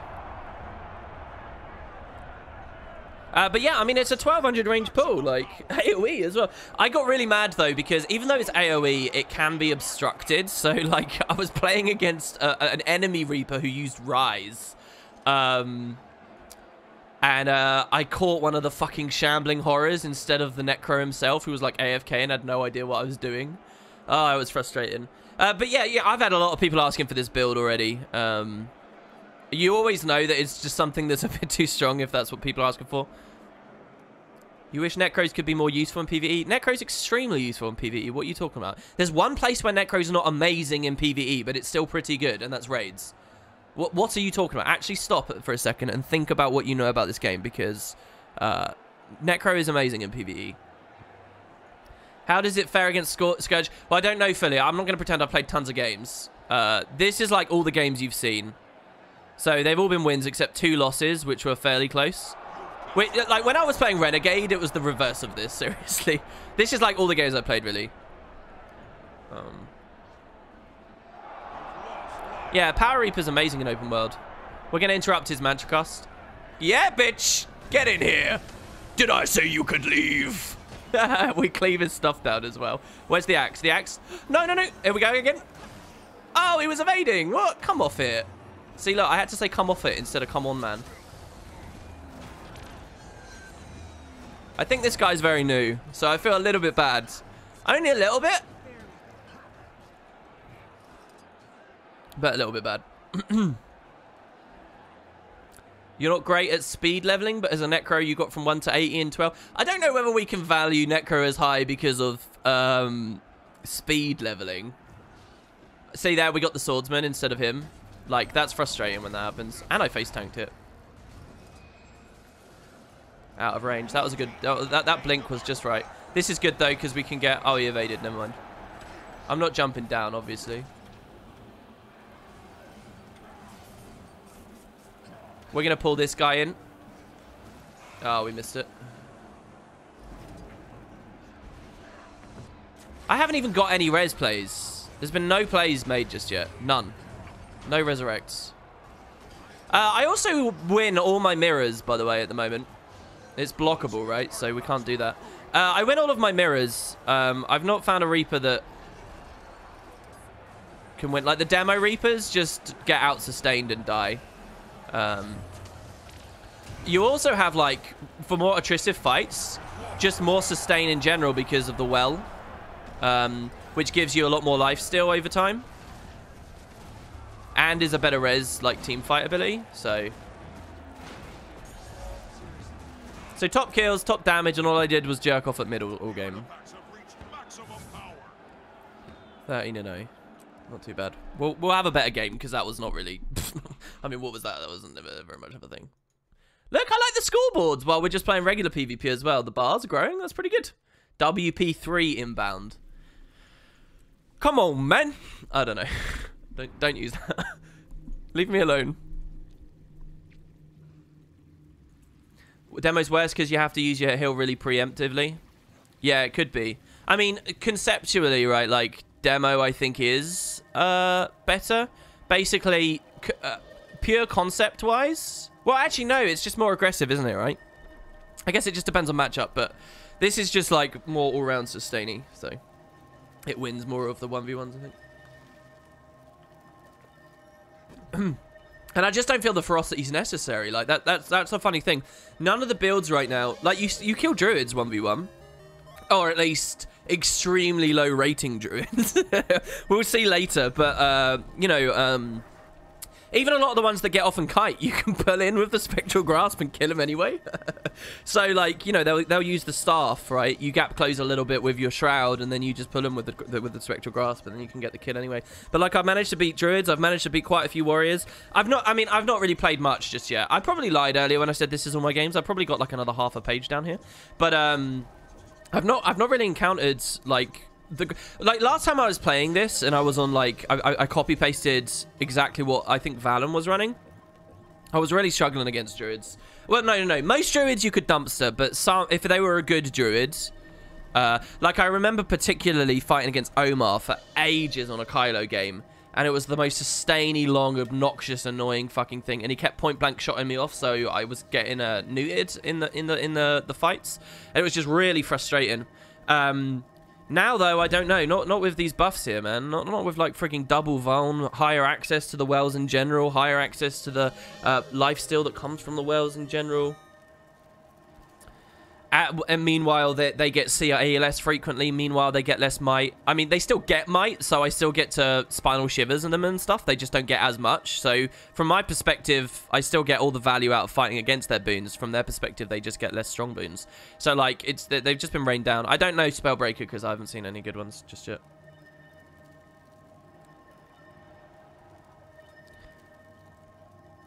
Greatsword 4. Trolls, Druids. You know, I didn't even know that turns Condi's. I didn't even know that was a transferal. I actually had no idea. Holy shit, that's actually a play then. So you drop Nightfall on a body and then you chill to the bone or whatever. Or you go Nightfall and then Grasping Darkness. I didn't even know that.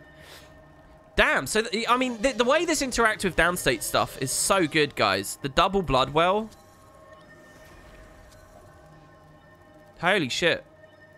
How quickly does that do that? Once per pulse, and it's 4 pulses. I guess it's 1 per pulse.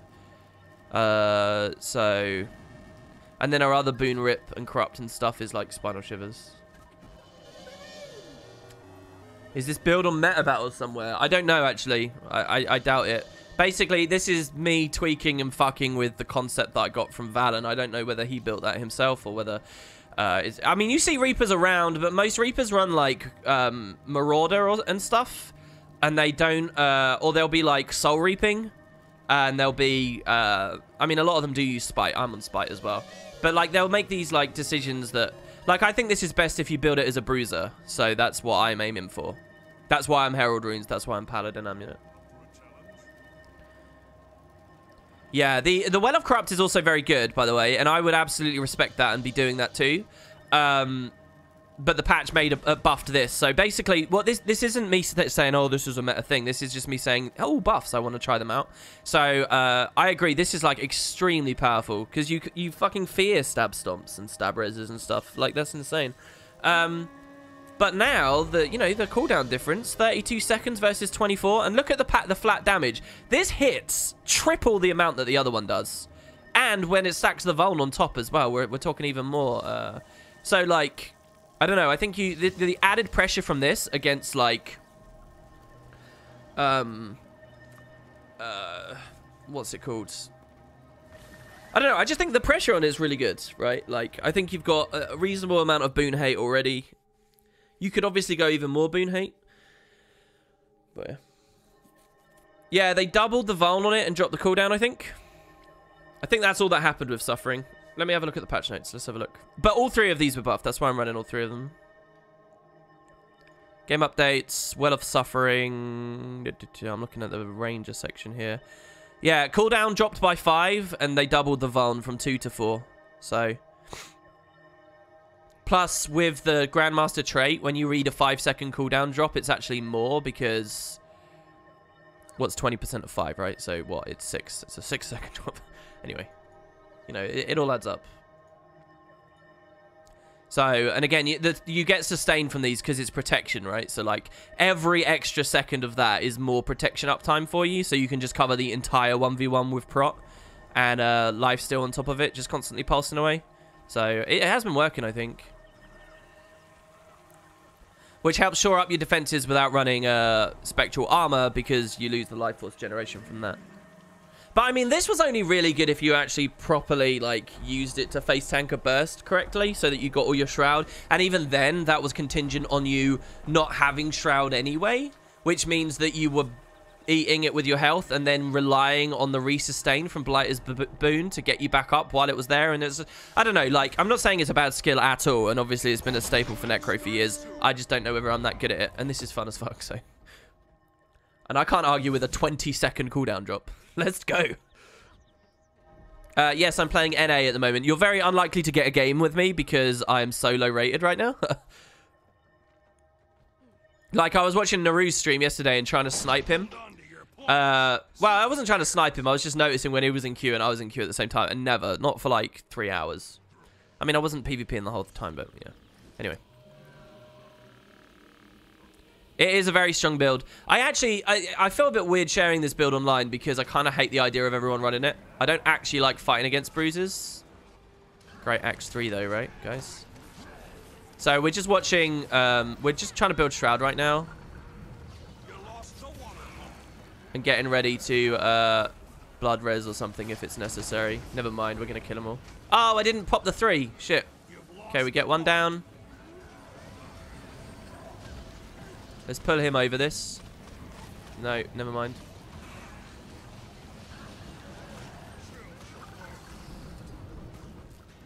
Like, you've seen me play so bad mechanically this fight, right? So bad. But no pressure on us. We've been like 100 health the entire time. And we've actually contributed. My Rev is rolling. My Renegade is rolling in his grave. So there you go. That's the axe swap exposure. Plus Spinal Shivers, obviously. But, like, that was a druid there. I don't know what amulet, obviously. The waterfall is yours. The allied lich form as well, though. I was wondering if he was going to go down. He didn't even. Go WP. Your videos have me so excited for the next season to begin. I love PvP now. I didn't know how in-depth it was till I see you play and your commentary. Really, dude? Yeah, I mean, maybe you just expect it to be, like, personal story, I guess. Why not, right? Like, in terms of gameplay. So, there's a burst coming in. We're going to go into Shroud preemptively. We didn't get in combat, so we know that... it's not a thing. We're going to put him in. Oh, that blink away. That's annoying.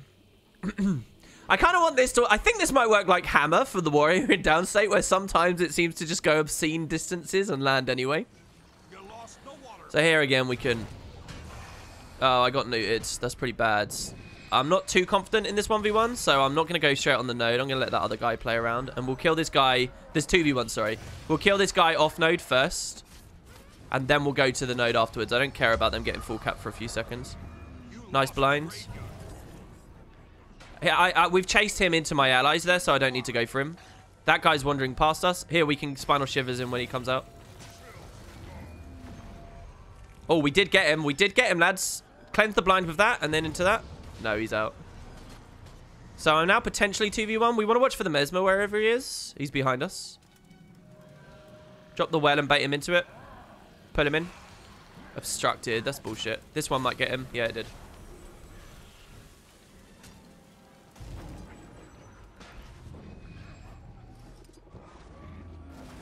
Yeah, he's too far. He's too far. Too much mobility. See, that's fine, though. If they're getting dumpstered in the fights, they can have all that mobility. I don't mind that. It's when they're like, obscene 1v1ers as well.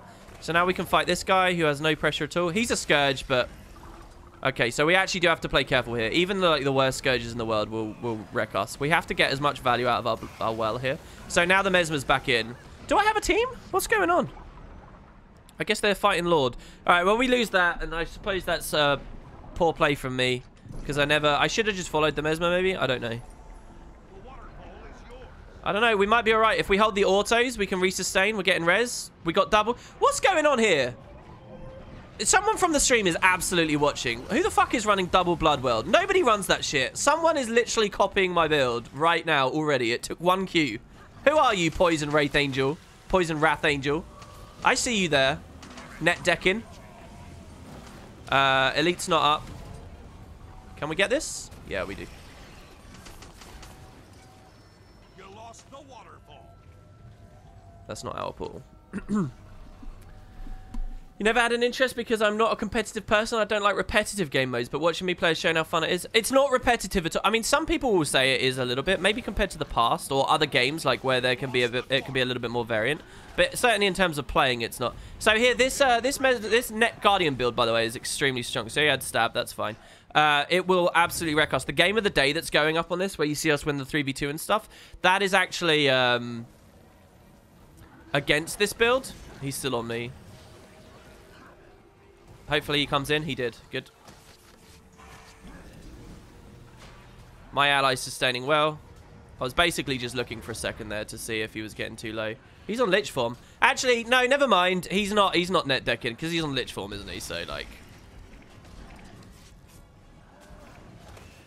We can be casual about that, by the way. Okay, so he goes down. We pull away. We double blood res. We warhorn.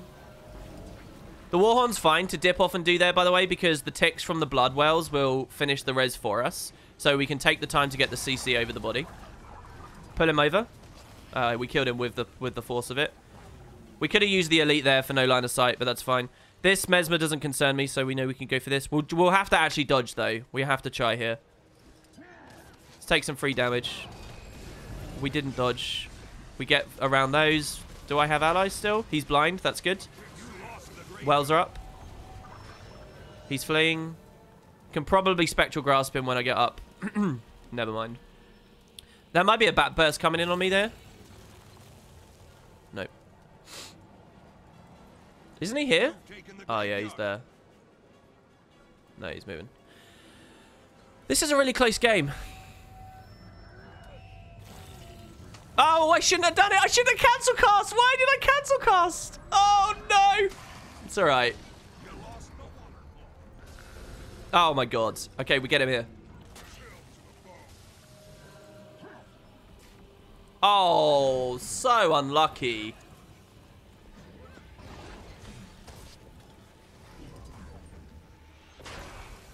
Oh, my God. That ghastly breach. What the fuck was that? He's still low. He's fleeing. I don't have this, though.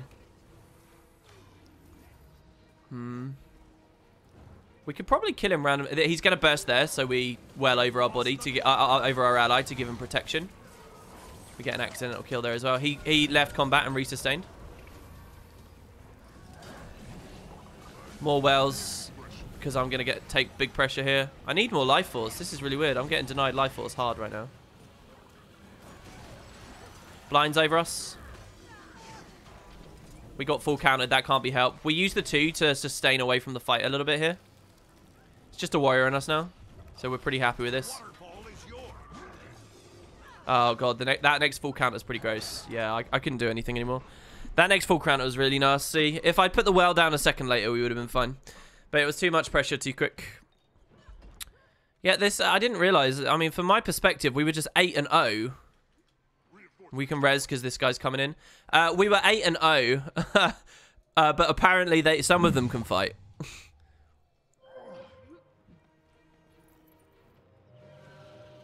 Oh, so we interrupt the res? Did we? No? Hello?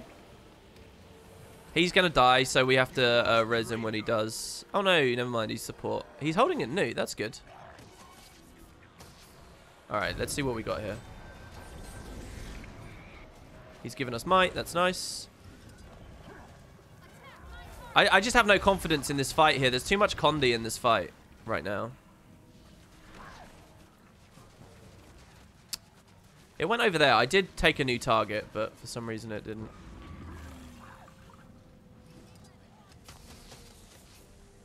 Break all of his might away. Dip on when my guy got off. It's not neutral anyway. This is pretty bad. Yeah, I thought it was neutral, so big mistakes. I don't really want to use this well this early, but I kind of have to now. I wanted to use it for a res later, but we got no chance. This scourge will go down now. We're going to boon rip this guy.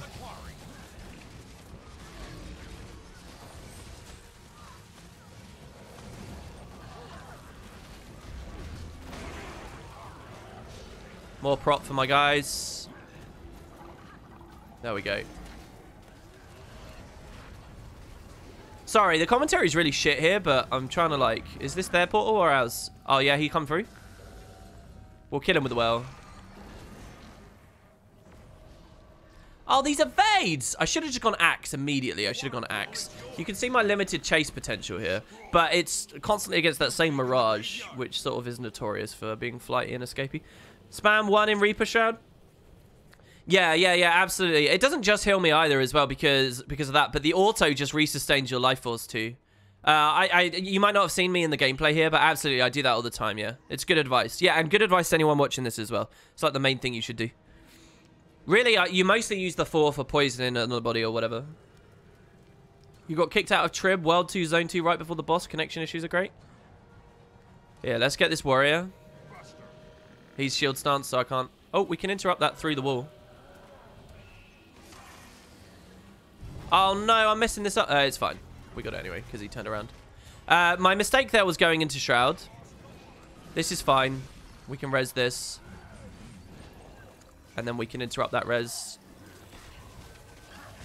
We don't interrupt the res. Yeah, we did. That's fine. So we got that. I don't have too much here. That's not going to land. I'm going to cancel cost it.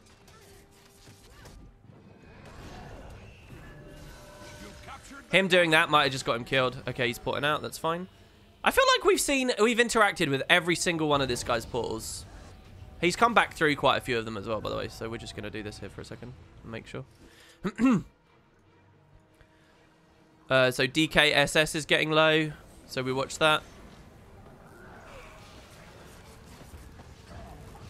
That was a waste. I've not got any good pulls this game. None of them.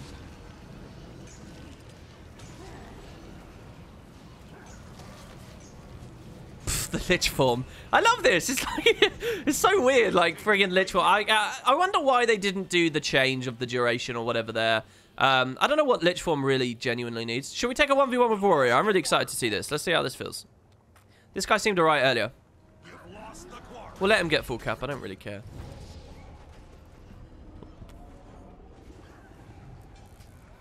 So we'll do this. We'll corrupt those boons in a second. I don't care about wasting all of this shroud. Oh, we got a plus. That's a shame.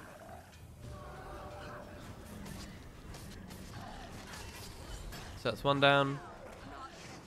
We dodged the next one. That's good. We can put him back into these if he's actually trying to fight us in them, which is great.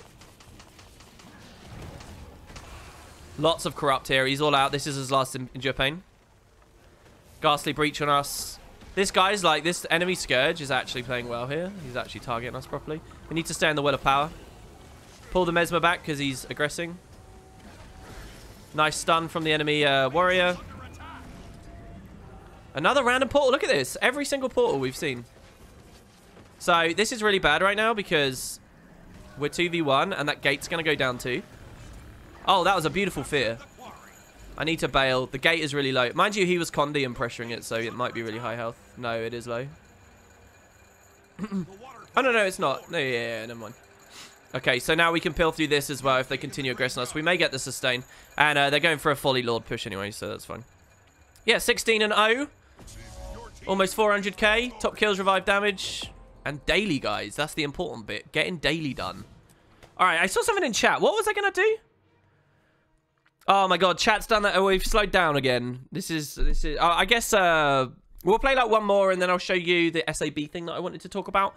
And yeah, so let's see how this next queue goes. If you guys want to snipe, do it now. WP, are there any builds suitable for multiple areas of the game, like raiding, fractals, PvP? I don't have a lot of resources to spare, and I really don't want to get. I want to get the best bang for your buck. Well, listen, Swifty, 99.9% of all builds in PvP you unlock automatically for free anyway. So that's irrelevant. PvP, you can play anything and everything you want. There's no gear investment. Guild Wars isn't that game. It's not about grinding in raids so that you can be competitive here. It's about skill, and that's it, right? There's a little bit of a price wall behind some of the more obscure upgrades, just so that people know what they're getting into by putting that paywall there. And I actually think I could be a bit more intelligent about the paywalls. But yeah, that's it. That's literally the whole story. You could pick a class that's good in all three modes. I mean, there's generally good balance. Give me a class that's, like, terrible in one mode. Probably, like, Rev is not that... Well, no, even Rev's okay in PvP. I don't know, man. I don't know. It's kind of a hard thing to talk about. Yeah, you can literally... What you're watching me playing here, you can play anywhere. You actually can. I mean, you'll get kicked out of random pugs from nonsensical, like, randoms, but you can play that anywhere you like. You could roam on this in World versus World. I mean, it would be the most mind-numbing, teeth-pulling, horrendous experience ever because it's all open fields and they're just going to walk away from you. It would be horrible, but in terms of shaking off aggro from yourself... Actually, no, this would be horrible to roam on. No, let me take that back. I think this would be horrible to roam on. You just get rolled over by a Zerg eventually as well after everyone just runs away from you.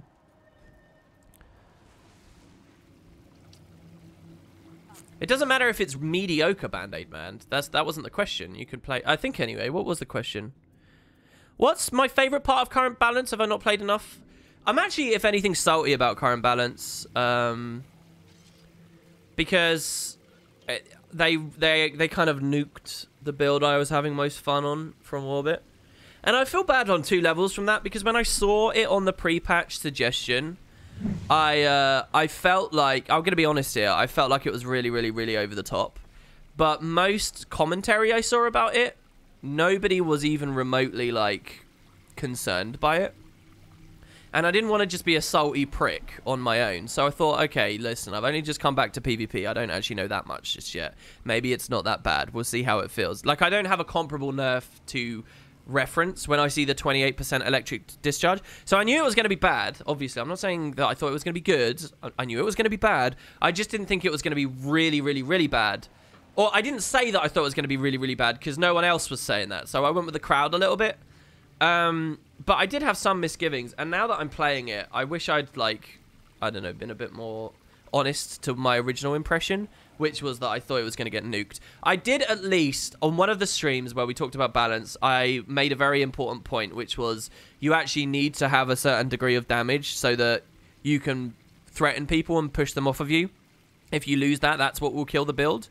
I said that, and I was 100% right about that. That's why Fresh Air Ellie feels so bad right now. Basically, it's been forced into such an attritive state that, but without actually being any good in attritive encounters, that it will lose everything. Like and I am a bit angry about it really, because I'm sort of in that position where I feel like the devs cannot have playtested that, or that they just have no understanding of what place Fresh Air Ellie had in the game, or why it was bad and why it was good, and all they like. So I'm a bit upset with the current meta. That's literally it though. That's my main salt with the meta. The other thing that I'm salty about with the meta is obviously the dominance of Mesmers. But I was upset with that ever since coming back to PvP. I think they're way too strong.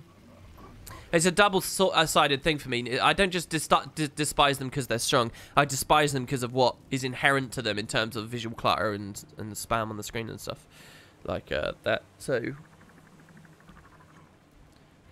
I think conceptually, just because of the way it's spammy, Mesmer should always be slightly underpowered. Let Portal carry it into metas, but otherwise I think it should take a really good player to be able to make plays on a Mesmer.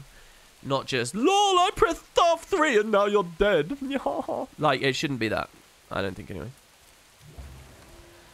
Or, haha, I blocked with my shield, and now my shield phantasm accidentally killed you because it doesn't get line of sighted.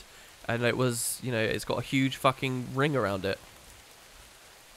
Any advice for getting into PvP for the first time as a total noob? Go to metabattle.com. Literally, type it in metabattle.com and pick a conquest build from there. A good conquest build from there. And do not try to make your own builds until you're genuinely good at the one you can see there. And then guess what? You've understood a bit of the meta, and you at least have one thing under your belt.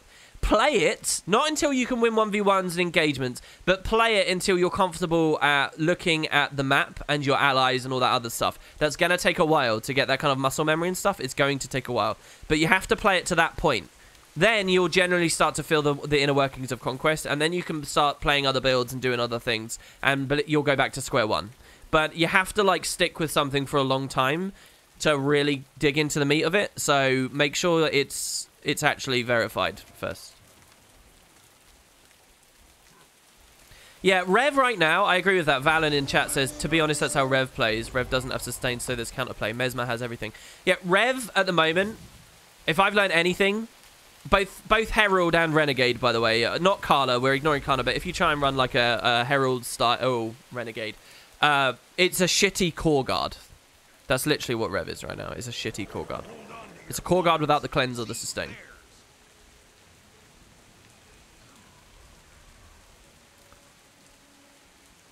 So here I'm actually going to go inner ramp. I very rarely go inner ramp on any build I play, but on this I'm comfortable enough taking that aggro. We are obviously most threatened here at the start. I'll let the Rev pick that up if they're all pushing far. Condi Thief is pretty annoying. We can stand on the edge here so his dagger doesn't do anything. We'll just wait here for a second. Hit him with the axe. Okay, mid is unaggressed, so we can kill this hollow. It's a shame he got full cap, but he's letting us take it back, so that's fine. He also wasted his shield ability. So I'll take full cap here. That's not a problem. What can be done to fix Mesmer? A lot of things. So here, by the way, we're not going to use our Well of Power until the very last moment. We have to save it for, like, an actual Condi Bomb coming in on us. And then we flip it and we do good stuff. So Warrior came in now. This is now looking really bad with that Warrior here. Ah, he procced the fucking full counter. This is so annoying. I don't get that skill. We're not going to be able to resustain. I have a lot of the aggro. I didn't get my heal back. My ally does nothing, I think. What are you playing here? Oh, he's a Rev. There you go. This guy literally just stood next to me taking damage and trying to attack a perma-evading thief, then procced the Warrior's full counter and fucked me up. This is amazing, though. The red team's terrible, so we get this res. I can blood res this, so it's really, really quick res. We can Will of Power over this as well. So the poison doesn't even necessarily do too much. Really important we got that double blood res there, by the way, because the Scourge just came in. We need to leave. My Will of Power's already off, so we're pretty much fucked. Might be able to score some blinds here. He's out of initiative. We can grave dig him. Bandit's defense. Fucking Christ. So, like, look at my health here. Look at the sustain we're actually on. Even though we didn't cleanse any of that stuff. We ate a lot of Condi and we didn't cleanse it. What were we here? 1v1 Warrior? No, Hollow. Okay. Pro Hollow we can do okay against. This guy's iron-blooded, by the way, so... the more boons he has, the more sustain he gets. Guess what? We specialize in ripping boons, bitches. We dodge the shockwave, move in. Roll that. Sustain with some autos. I don't want these pluses. I don't need them and I don't want them. Please go away. Alright, fine. Go to mid. The thing is, I can't leave because I can't trust that it'll actually win this. Spectral Grasp, we got him. Yeah, see? We fucking got him, guys. We got him in stealth. Look, you gotta have trust in these things. The Spectral Grasp plays. Okay, he's dead to the Condi. I'm leaving since the Ranger wants this close so badly.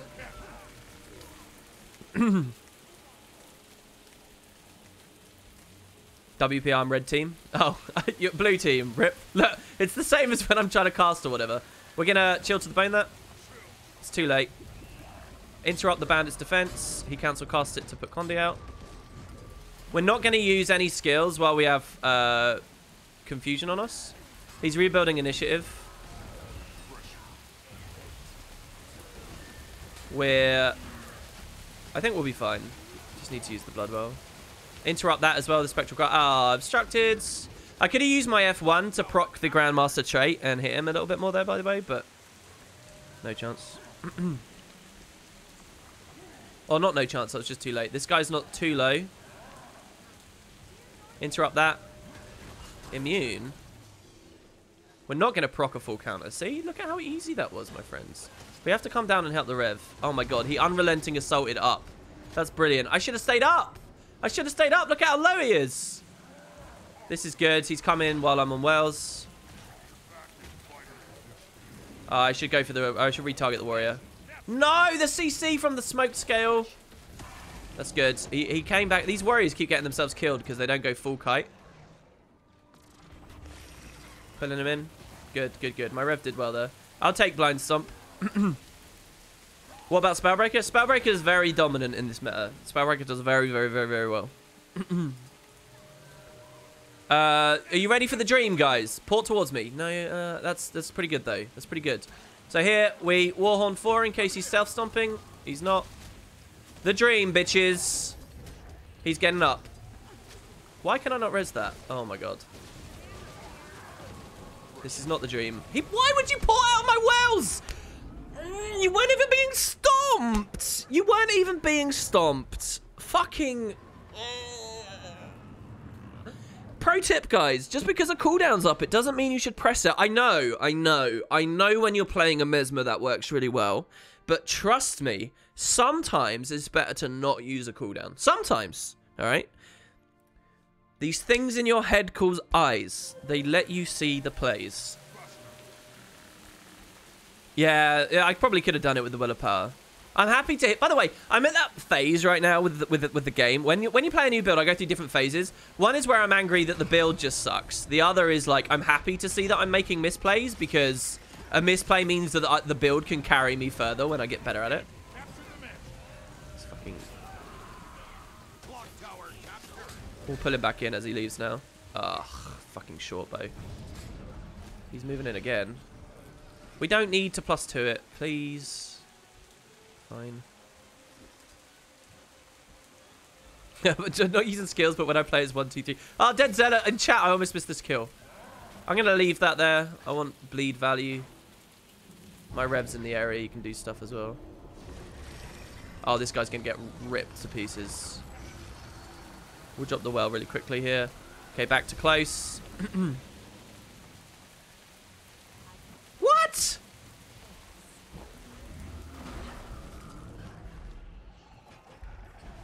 Okay, he's in that. We can get the exposure. Oh, I didn't want to auto there. I should turn my axe autos off then, I guess. I think he's dead. He's not dead. We don't see it on the map just yet. Chill to the bone got him. Yeah, I should turn axe auto off because you don't want to auto someone while they're in Vile and it will rip your sigil. And that we don't want that. He didn't get wrecked. He got reaped. Way.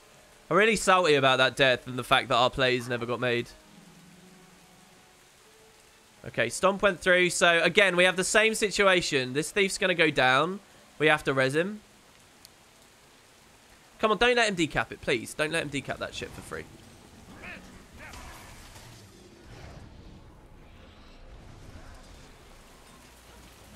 Why does he come back in? What kind of a lunatic does that? So here's what's interesting to me with this game. I'm going to score recap value here. Gravedigger. Perform a huge swing that deals heavy damage. Recharges faster if it... Oh, okay, no. It specifically says if it hits a downed or low health foe. See, this auto recharge... I thought it just said recharges instantly below 50% health. Which, because it instantly recharges at a down state guy, I then would have thought maybe the sigil that does 5% more damage is always extra damage on downed. But no, this specifically says down state, so... Mesmer's hurting, so we go for the supportive peels. He's ported out. I sort of get punished for that. Why did you come back through? Oh. Is he down? Oh, this is annoying. I should have stayed with the Scourge then, probably. No?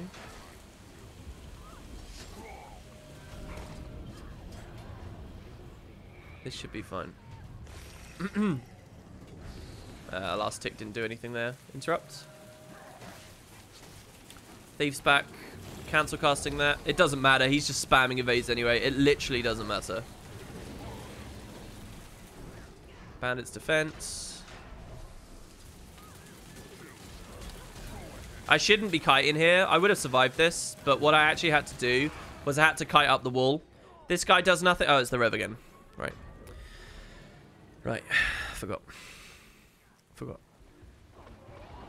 Literally, it's like he just stood next to me as I was being focused. That was his contribution to that fight. Can you play PvP and completely ignore talking to people through chat and unranked? I dislike the complaining, angry ranting that happens sometimes in PvP. In unranked, honestly, I remember when I wasn't PvPing much anymore during season 5, I was kind of paranoid about coming back, and I came back. It was when I was learning DP Thief, I think. And I was wondering whether I should turn off chat or not, and I didn't know whether that would be a good idea. So I had no confidence whether it was or not. I can't get that res in times, by the way. This guy's just like face rolling, so thanks. Oh my god, I can. He's not down. Oh yeah, no, he was down. Wow, rest in peace. Yeah, I'm gonna stay here for whoever aggresses. Or maybe that's a bad idea. Okay, you want me to come in? That's fine. I can give you 1 well of power, but we have to use it quite late. So get ready for it. Never mind. Oh, I should have ported back out. That would have been really good if I'd ported back out at the right time. What kind of a build is this? He has no pressure. Is he wearing an amulet? Thief's in. 9k on the 5 there. That's really hot. That is not a Demolisher amulet, guys. I have to stand still and not use... Oh, no. Standing still is fine because it's not Torment, is it? Okay, we got the well back. That's good. He takes fat pressure in it. Pull him back in. Oh, come on. It was so close. Oh, the hollow's in. We got the stun break. We have to blind. We have to hit to get as much shroud as possible. I should have autoed here, really. Dodge. Well of Blood again. He's off the node. This is good. He thinks he's got me and he doesn't. Like, we'd be dead without that cooldown change right now.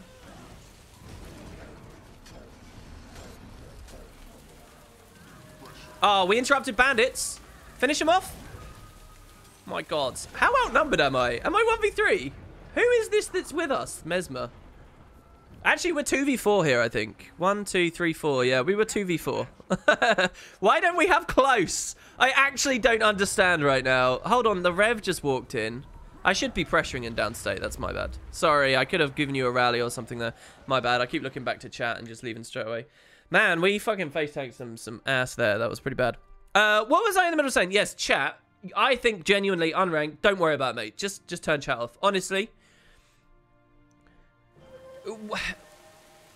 This is something I've understood for many years, but I think a lot of people don't. And it's that when you kind of get good at the game, you'll start clicking with other people, such that most plays, if you want to call them that, like coordinated bursts and things, they happen without any formal communication. It's not like people type in chat. They do it purely through pings. That was a great rupt, by the way. We're taking this fight because all we have to do is win this nodes. What is actually my team doing here? The game has not given us easy matchups on this. So that's fine. I shouldn't have used that stun break.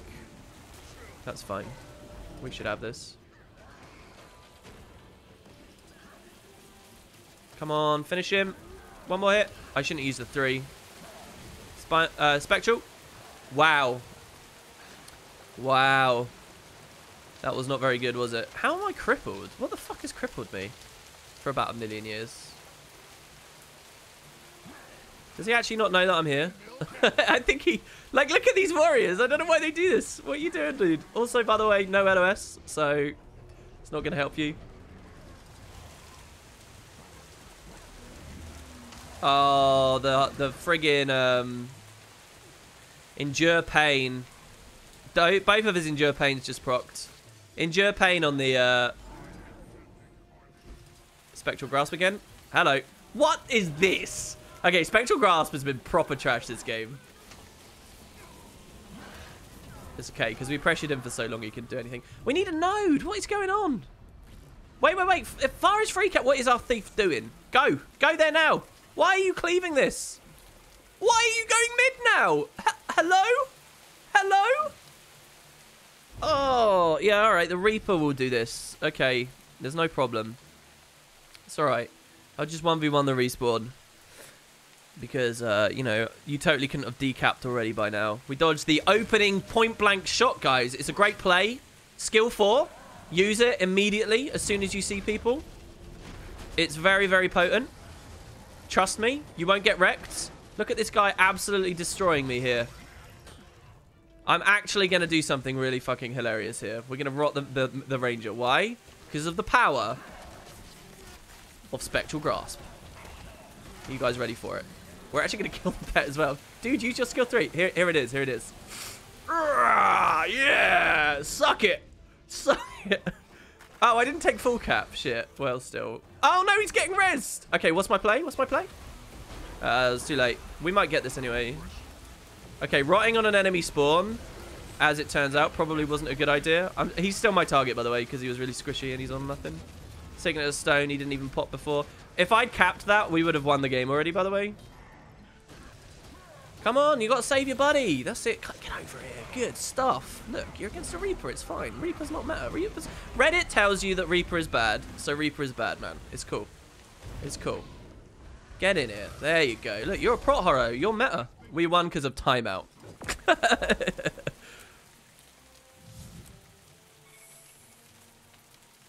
Is this the biggest throw of all time? No, no, no. We won because of timeout. It was a pretty heavy throw, though. Like, look at the game at this point. It was such an easy win. Hi,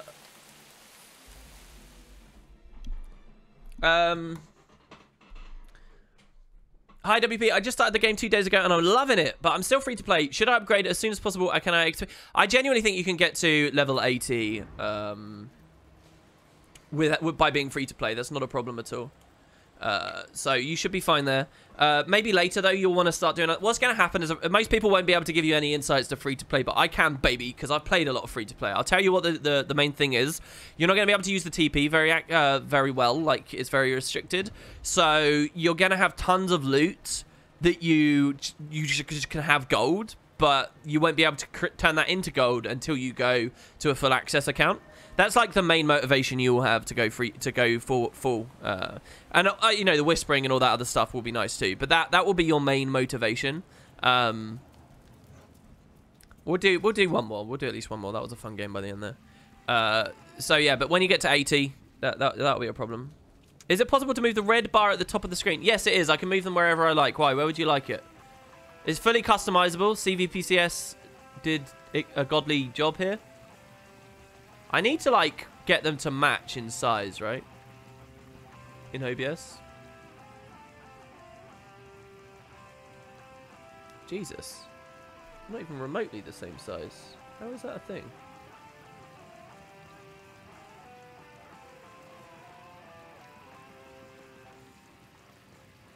That's their default size.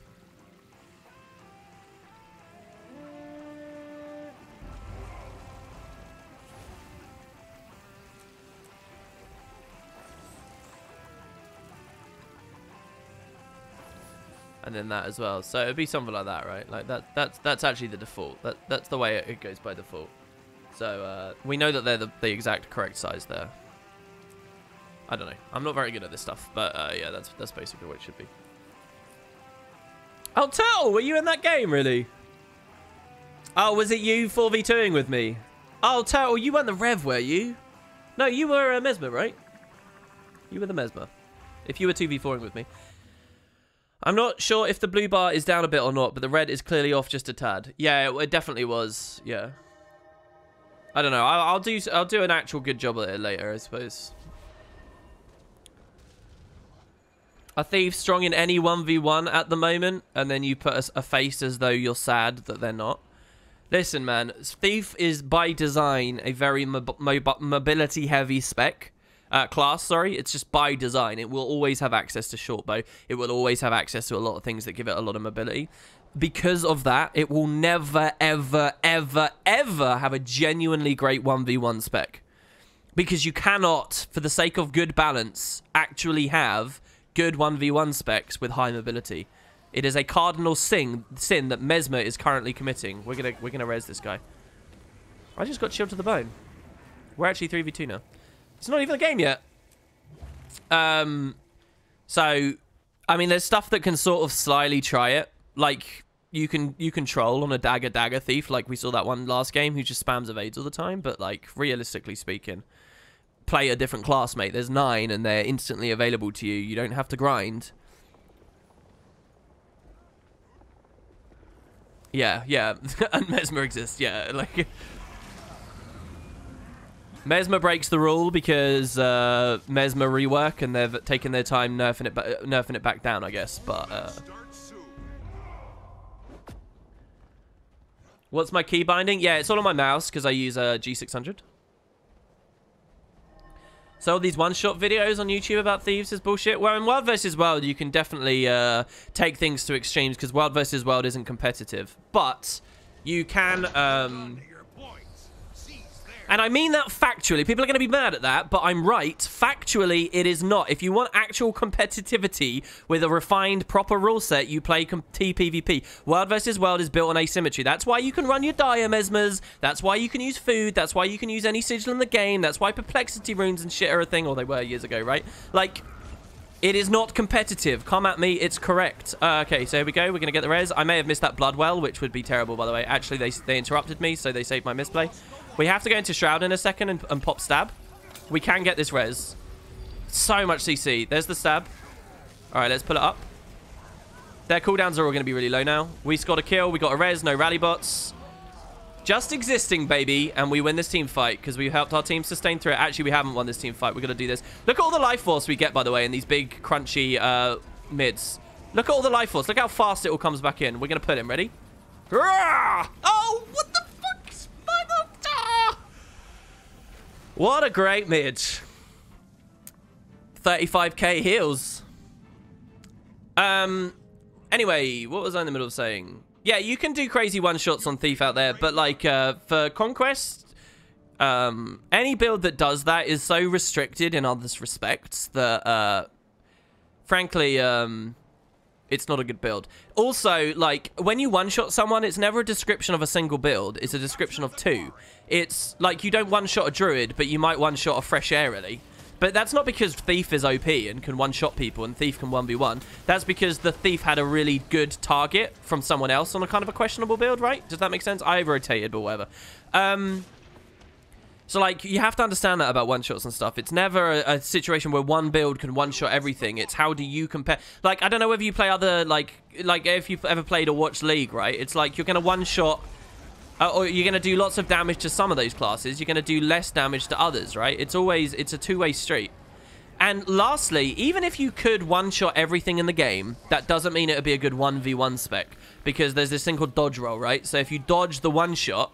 you're going to lose the 1v1. And any 1v1 build that has such a blatant, obvious, like, avenue of losing their 1v1 is never going to be a good 1v1. A Spellbreaker can eat several attacks, and it doesn't matter because he's got lots of other ways of sustaining and surviving and going through, which makes him a better 1v1er than your one-shot. If you have a one-shot, well, everybody's got two dodges, right? Bluntly put. So, yes, hopefully you understand a little bit more of the scene there. But that is why Thieves are not good 1v1ers by design, and why one-shotters are not good 1v1ers by design. Get on the node, mate. Get on the node. What are you doing? I'm glad we hit that. I actually said I'm lucky there, and I'm lucky we hit that. He had stab. This is going to be a really sustaining fight, but I think we'll be okay. We're just going to double well, and then we're going to sustain some healing. I'll hold this nuke for a while. Support is rotating off. Can we kill DH, guys? Reaper v DH. Heart of Thorns. Let's do it. It looks like the Reaper's winning. I'm not sure. He's still in downstate. He might have an opportunity. The support is rotated back in. Can we get the kill in time? It looks like we will. Okay. I don't... That was the most obnoxious thing I've ever done on a stream. You're not going to hear me do that again. All right, Mr. Support.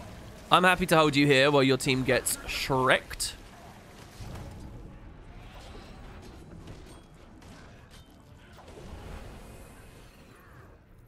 Let's blind him. Not sure what my pressure is here. Paladins, toughness runes, killing a support. It's probably not too good. But I'm happy to hold this because we have double cap and they just like straight up lose the rest of the game here. Oh, look, we got 2v1s. That's good. That's actually really good. As long as I can survive it. I dropped the well in the wrong place here. I wanted to line of sight.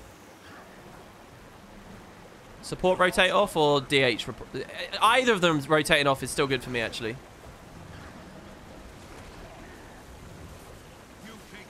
Nightfall. We rip his boons. Pull him back. Wow, Spectral Grass, man. Listen, it's got playmaking potential. You've got to be careful with it. So they've come in because we've set the rest of the map now. Random Well of Blood, because come at me. Cooldowns.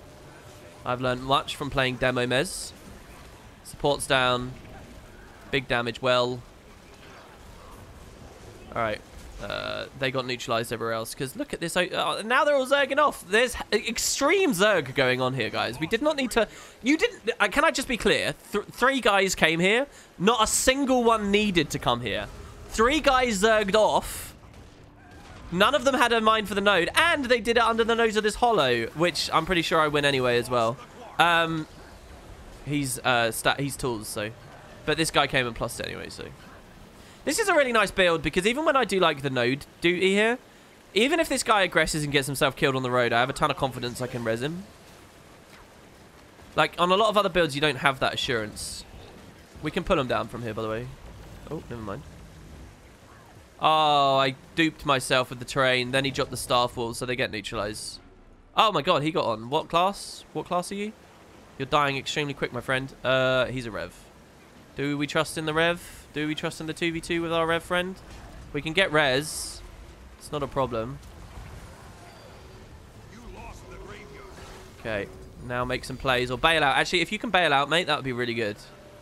Because I know you want a 1v3. Listen, I know that you want a 1v3, but you're not that good at the game. You're on a Revenant. Okay, good.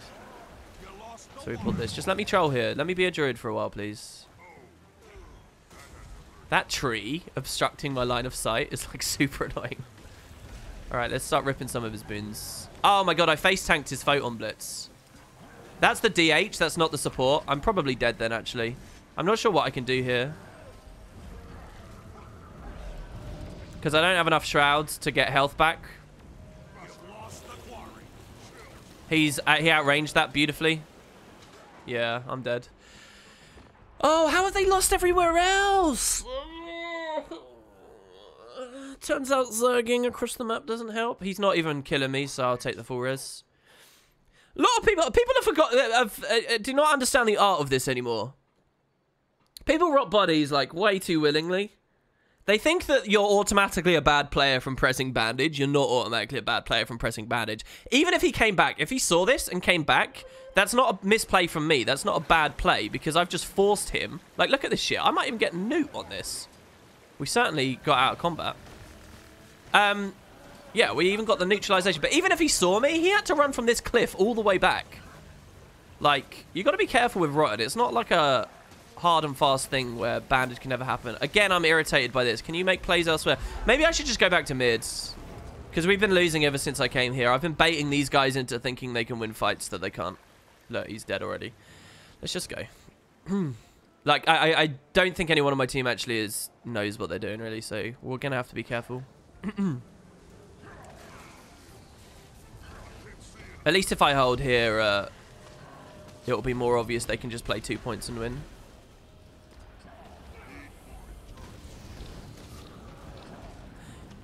And to be fair, I did make a misplay, right? Like, okay, fine, you're targeting that guy. It's not a problem. Pull him in. This burn's really nasty. I think I'm dead. Yeah, I'm done. Who are you? What do you do? Oh, Dry Dude, come on. He'll be playing fine.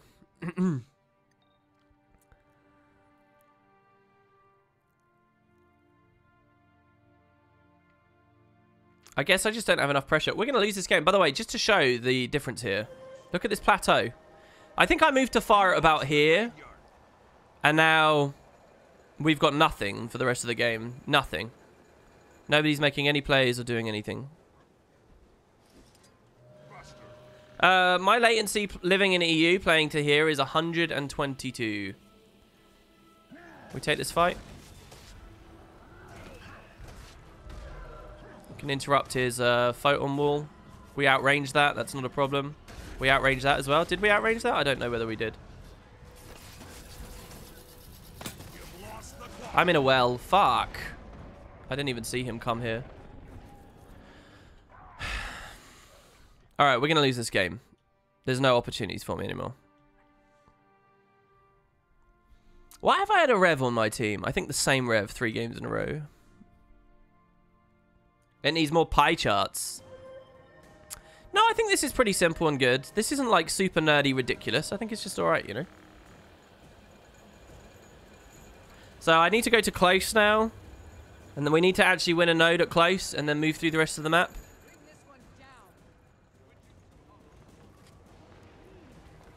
I'm too late to give a res. I'm now rotating into a 2v3 with a rev. So I'm probably dead. They're very low, though. We can get a non-LOS hit here and then the grave dig. We got it. We got it. We got it. That actually worked exactly as I wanted it to, by the way. Interrupt to take pressure off of us. We walked into a trap. Rev is doing nothing. I scored this kill. What has the Rev done? What has the Rev done? What has he done? Come on. Why am I in engagements with that guy? Anyone else on the entire game on my team could have made accomplished something there.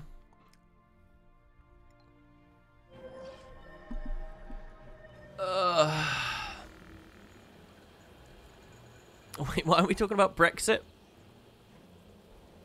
He's hitting people with his noodles.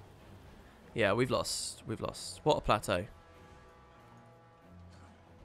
I can't even take the mid fight. Look at this guy. What did he do here? Walked in and got 2v1'd.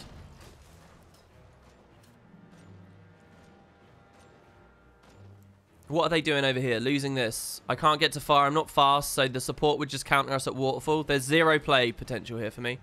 I don't want to walk into a staggered fight. I can't 2v1 in mids. I can't take their back. I had nothing.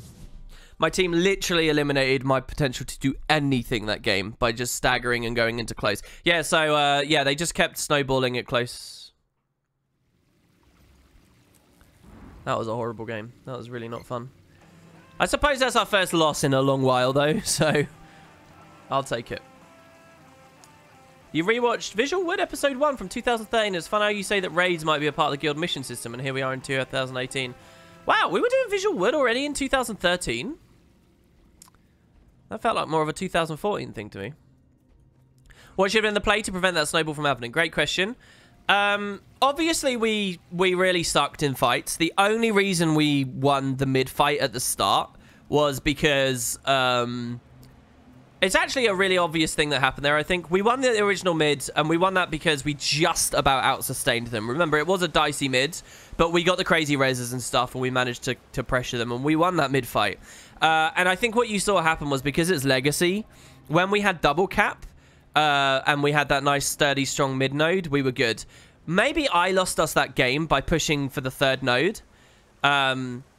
Which the idea of my play there is to split the enemy team into the 3 nodes. And I can, like, secure, 33% of the map on my own, or I can take more than one of their players. But the thing is, I think we were better in the team fights there. And by splitting a 3-point game, they, generally speaking, had higher... their matchup was better against ours, or they had better pilots. I don't know, whichever one you care about to say. And so what I actually did was I changed it from a mid-fight, which we won. I now forced, like, lots of small 1v1 engagements and things, which they started winning. Also, our team, I think, completely switched off their brains. Like, as you saw from the literal Zerg over to me. That was unnecessary. 3 players come into a node that not a single one was necessary at. Like, little things like that, I think, and then that was obviously the moment it started. So it could have been my mistake pushing it into a 3-point game. If I just rotated and stayed around mid and close, as you saw in these other games on today's stream, you might have seen it was fine, and we wouldn't have lost that. Maybe I just put a bit too much pressure on my allies by doing that. And I really don't know what else I could have done at the end. I didn't want to keep pushing 3 points because it obviously wasn't successful. So I rotated to mid, but I got 3v1'd at mid because we were staggered. And then I pushed close because I wanted to win at close, regroup at close, and then push to mid. But what happened there as well?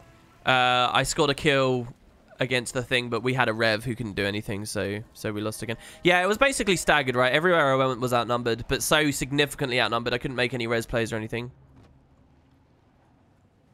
Yeah, so it could have been me throwing by pushing far. This build is not bad on far, though. It's genuinely not.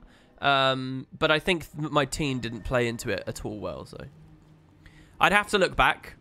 On the micro level, in terms of my rotations and stuff, well, my skill execution, I probably suffered more than I had to, and I could have put more pressure out in some places, but that isn't what won or lost that game. It was more just the broader stuff going on. That's what I think happened anyway.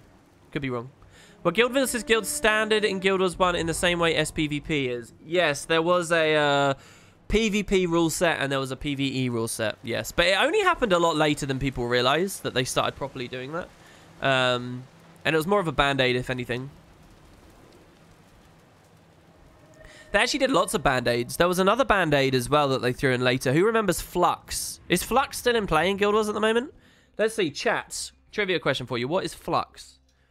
Let's see if people know that.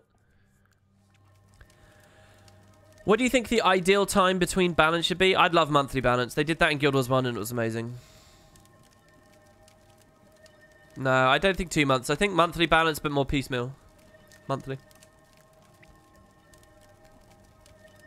2 months is fairly respectable, though.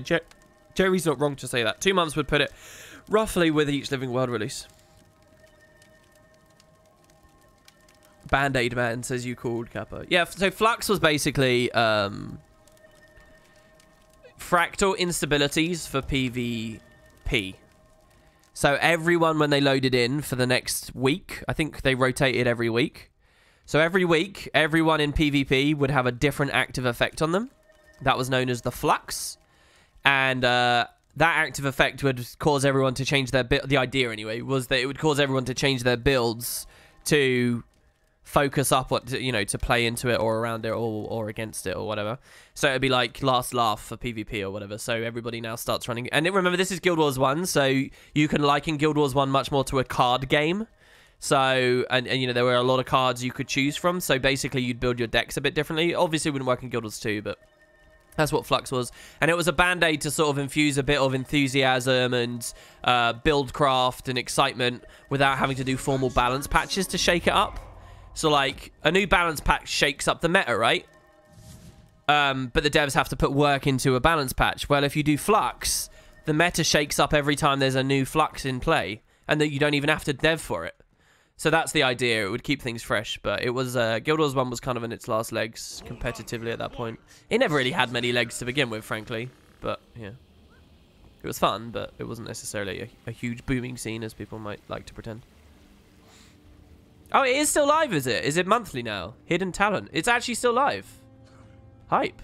That's pretty cool. Oh, I'm so bad at Guild Wars 2. I'm actually so bad. I'm turning the stream off. Alright, they're all scared to push up. It's fine. This is my job. So what is this? Berserker? Not Berserker. Sorry, he's like the Rampage thing, though. I died. I'm bad. Should have played that a lot better. Fucking just random ass guy just come up and hit me. It's not just me, by the way. It's that my team was super, super, super passive. But yeah, I took pressure from 3 guys, so.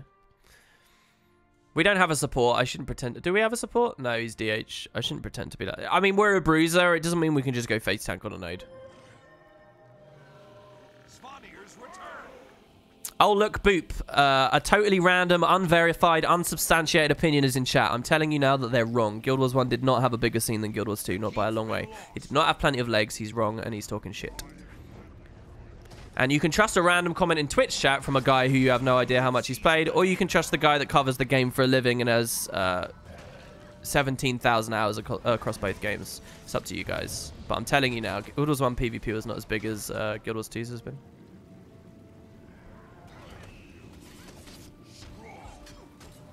I'm going to die here again.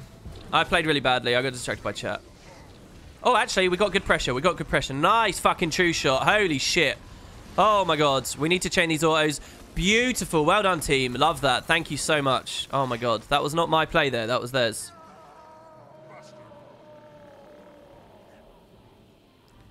You banned this guy from Frosty's chat? Just ignore. Oh, really? Is he just like a miserable, like, whiner? Why are they appearing on today's stream? I don't understand. What's going on? I have to be really aggressive about this because I do not want that kind of culture on my thing, so we'll see. We'll keep an eye on him.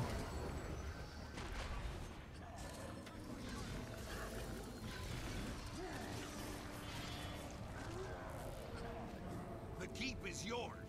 Esports was a bit of a thing. Esports was a bit of a thing back when Guild Wars 1 was popular. It's not that. It's that Guild Wars 1 wasn't that big of a game and it wasn't that well played. People are like, oh, but the Cologne tournament, remember those videos they did? Yeah, there were like 2, right? and neither of them were as big or as impactful as the similar lands that we've seen on Guild Wars 2's end. So, also, Guild Wars 1's heyday lasted, what? 2 years? Maybe 2.5? Tops? That's it. And most PvPers had no respect for any meta that existed after factions came out. And then it was just all like too many game modes. It was all dead. Too much splitting of the player base. So this is a dead eye. We will get fucked by this guy. So as juicy as that looks, we cannot actually score that kill. We can maybe do this. No, I got obstructed. Oh, yeah, Shroud is a thing. I forgot that that's a mechanic. Now our only play is to line of sight or heavily aggress the dudes.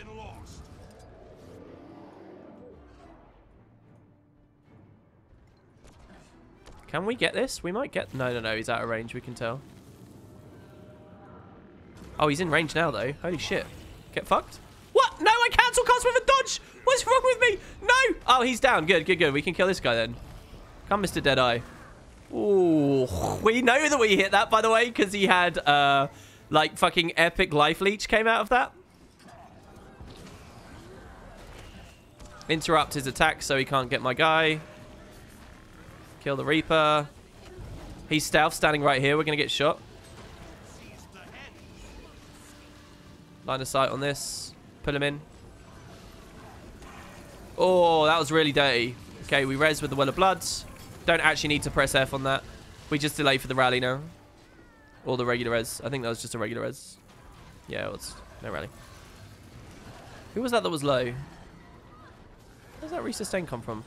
So also, by not pressing F, we've saved the cooldown so we can get Arsenic with it in a second now. Or this dude. Looks like it's going to be this dude. Poor use of Shroud there for me. I should have saved that for when we go for the res. We got double well again, because guess what? Cooldown buffs, baby. Pull him from behind the statue. He's sustained as well. Well done. Gravedigger for the kill. This is what Reaper looks like, guys. This is actually like... And it's so cool, because it's like sort of what they were going for as well. Beautiful. Yeah, you may have liked the game modes that were introduced for factions, but a lot of Guild Wars 1 heyday, AB was dead. It only got reinvigorated a little bit later, and JQ and Fort Aspenwood died for a really long time as well.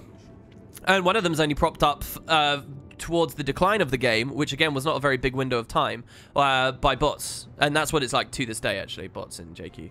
Unless the patch changed things. I'm going to stay here because... I get so heavily punished if I rotate off too late to an engagement and I get neutered in the meantime. So I'm going to trust that he's got this down here. And we'll offer pills for our guy. They just died on far, so there's going to be a big push on mid here. I don't know whether we can sustain it. If we can secure this kill on the roads with the Guardian, that would be really good. Because we can sort of counter this. These guys down here, they're going to take forever to get in. He's not even fighting. Come on, guys, get to mid, please. Mid. Who is it? Okay, there's two. 2v2. I can take the 2v2. We need to get prot on us quickly, though. My god, he hits so hard.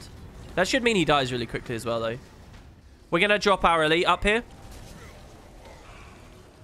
Fucking Condies. No, I'm dead.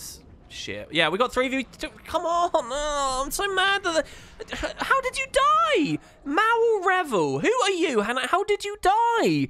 You realise our team outnumbers you there, right? That's a 3v2 over here. This is a 3v2, and he's dead. I can't believe it, man. So we lost that. I face tank a lot from this warrior. This warrior actually hits really hard. I'm pretty sure he's full YOLO, because to hit this setup like that is pretty nuts. Hello, Warden Addian. It's good to see you. So we get really punished here. This is still just, you're seeing the ripple come back through right now. Look, he's dagger offhand and everything, right? I wonder if I got Wastrel's ruined. It's not a good play, but I kind of want to fight this guy here just because I want to see how good he actually is when it's a 1v1. And how this build sustains versus it. So yeah, he's running the Spellbreaker heal as well. So he rips all of his might. There's the Rampage. I don't have stab to counter this, but we have tons of life Death Shroud. We can get the axe kill now. The F3 turns his stab into fear. But I think it was gone anyway. Look how much damage this guy did. Look at this. Look at this guy. This was the guy that died a second ago. He wasn't even fighting you. He was fighting me. We've won mids, which is good. So I'm rotating slow. 2 kills. This is really great for our team. 3 players on rot. That's beautiful. As long as no reses go off. This guy's pissed off. And he's just standing there AFK. He knows yet. Well, he's not pissed off. This is a good play here. He's not staggering. This is good. We got a really good 2-cap. I'll take the aggress here. That's fine. Is he AFK? We proc his thing. That's fine. We'll rip that again in a second. Take both warriors. Mesmer's on me. I'm going to die. I need to stay in Shroud here, and we need to dodge just right. I wasted both dodges. If we can get the 2 to get away, we don't. We're going to have to LOS in this house.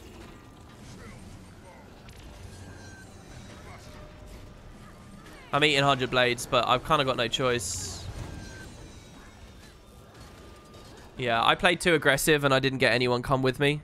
We had a 3v1 against a thief. Did you see this over here? 3v1. This warrior's only just coming in. I would be happy about this res, but we know he's super squishy from earlier, so it's likely that it doesn't do anything. That was me playing bad. I should have realized. Look, they're getting decapped in mid. Look at this. I can't believe it. It blows my mind, because what you realize is actually happening here. It's not that they've made a conscious decision to prioritize the cap. It's that they saw someone to fight there, so they're just fighting that guy. They didn't care about me here. They didn't care about the roads. Now they care about the roads because there's people to kill on the roads. They didn't care about the roads when it was important, but now that they've got the cap and there's nothing else to do, they do it. Like, this is the kind of level that you play at when you're low rated on unranked. And I mean, I got punished for pushing, and that's fair, but oh. This is the biggest hurdle that most players have. It's, oh my god. That's me playing badly. I was looking at chat to see people. Fuck's sake. We get the kill anyway. I could have saved him there, obviously. Yeah, you give up. You're losing to totally trash players, man, and I feel bad for you. Yeah, one more going in. Oh, is it April Fool's already? Is it April Fool's today? Is this April Fool's? Yeah, it is. Happy April, guys. Happy April. Christ, March went so quick there. Yeah, we'll go one more. Yeah, we won the game, absolutely. Like, they're not bad fighters. That's the thing. Like, when I say that there's a hurdle, it's not that they're bad fighters. They're clearly, well, they're better fighters than the enemies, and that's all that really matters, right? If you're better fighters than the enemies, you can make terrible stuff, but, like, there's just no brain power at play. There's just none. It's like, okay, we're at 450 points. All we need is mid. You could literally sit on mid and go watch Sailor Moon, right? Just go watch your favorite anime montage. Go. Just do it. Just sit down. Slash sit. Here, look at that. Oh, amazing. And you win the game. But, no, let's rotate into a 1v3 at Graveyard. It's just, it's weird to me. It's great to see you, Mad Pie Man. Thanks very much. Hopefully I'm not too salty or whatever. Have a good night, dude. Do you think they could give core classes that don't have a lot of weapons, like Engineer, Elementalist, Revenant, a new weapon, not connected to an elite specialization to give options, more builds, and more play? People have suggested that before. I don't think it's a crazy suggestion. But I think if it's a vacuum suggestion, as in, would this be good for the game? Let's not talk about development, you know, times and whatever, and resources being sunk into it. If it's a vacuum suggestion, it's maybe an okay suggestion. It probably doesn't manifest too much as a positive thing for the game, too much, but it's an okay suggestion. When we take it as a realistic suggestion, and it's like, okay, let's delay the next engineer elite spec so that we can design a core weapon first and then the engineer one. At that point, is it a good idea? I don't know, probably not. I also think, you know, like, the more weapons there are, the more confused new elite specs will be, so on balance, I would never actually be an advocate for it. Do you think Guild Wars 2 can standardize World versus World the same way that GVG was in order to make it more competitive? No, I don't believe in that at all, Red Terrell, actually. In fact, one of the big discussions I want to do, I kind of want to do a long talk about that. I actually think the more that the community is encouraged to think that World versus World is competitive, and the more that the devs treat it as competitive, the more damage it does to Guild Wars 2 as a whole. Because you start to break down the boundaries of, like, why does TPVP exist versus World existing? And it's kind of like, what's the expression? You're trying to make a cat into a dog. Do you get what I mean? Like, it's such an uphill battle to do that and encourage that. I think that the way to develop a World versus World emphatically is to encourage asymmetry. And no one as a member of the World versus... Well, not no one, but a few people in the World versus World community wouldn't agree with that. They will be like, no, it's got to be more competitive. Oh, it's got to be all perfectly balanced and amazing. But it's like, you're literally... Like, there is a fundamental mismatch there. And I think it does damage to Guild Wars 2 as a product as a whole. I really do. I think PvE... PvEVP and PvP. Those are the three modes. Embrace those. Make it like a cohesive product. And so I don't think the destiny of World versus World should ever be to try and be competitive. And that's not a slur. Like, some people, like, will think, oh, you're not calling World versus World competitive. You're insulting World versus World. It's not an insult. It's a fact. Like, the game can be fun. You can have respect for dedicating yourself to World versus World. It is competitive, actually. Let me just say. It's asymmetrically competitive in as much as... it is competitive, like, on a broader scale, right? Like... But the idea is to relish and enjoy outnumbers and ridiculous, overly tuned builds in one direction with massive gains but also massive counters. That's the idea of World versus World. That's why Siege exists in World versus World. That's why, like, maps are asymmetrical in World versus World. And if we ever get a third Borderland, it would be the same. That is what World versus World should be thriving on, the destiny of World versus World. We'll go for it. It's not a disrespect to people who play World versus World, right? Just because it's not competitive, it doesn't mean you should feel bad about playing it. But it's like, it's not all symmetrical and even footing, and like that, it should thrive on that. So no, I think it's a terrible idea, and I think I would lose enormous respect for any developer of World versus World that doesn't see that. Personally, I mean, what does my respect mean? Probably fuck all, right? But I think you have to have very clear lines.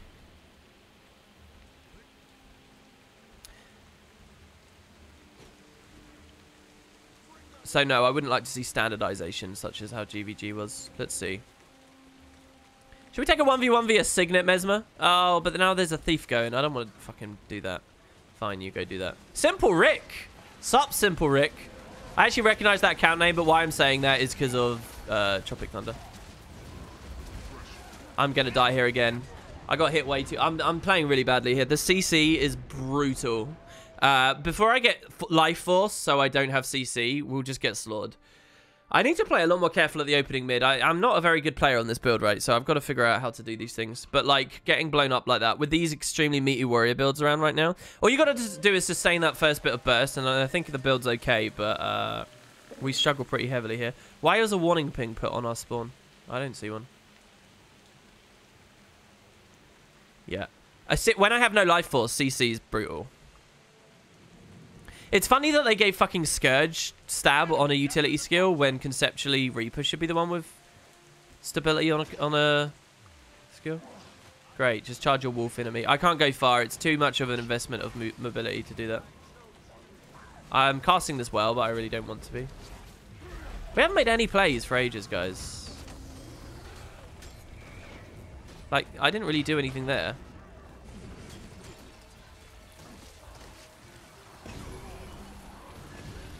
Invuln. I have the pressure again. I'm not really concerned. We ate Blurred Frenzy, but that's fine. Yeah, I mean, what's this guy going to do, honestly? We killed him with a well there, by the way. In case you're wondering what that pressure was, it was the newly buffed well. We can rot that, so I'm going to. They have sides. You summoned Warlocks. Why are you wasting cooldowns on that? Okay, this is a team fight we can swing and win. They just need to survive for a second. So Hulk Hogan needs to die in a place where I can drop my well. And then we can counter cleave over the... Actually, they're going to win it anyway. No, they might not. They might not. This is a really, really good moment for us.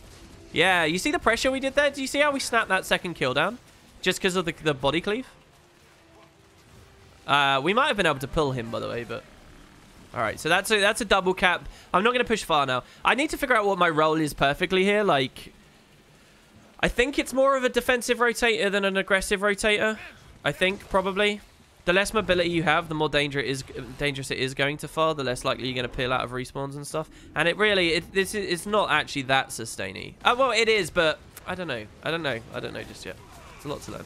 That's what's fun, right? Like, when you do pick up a new build.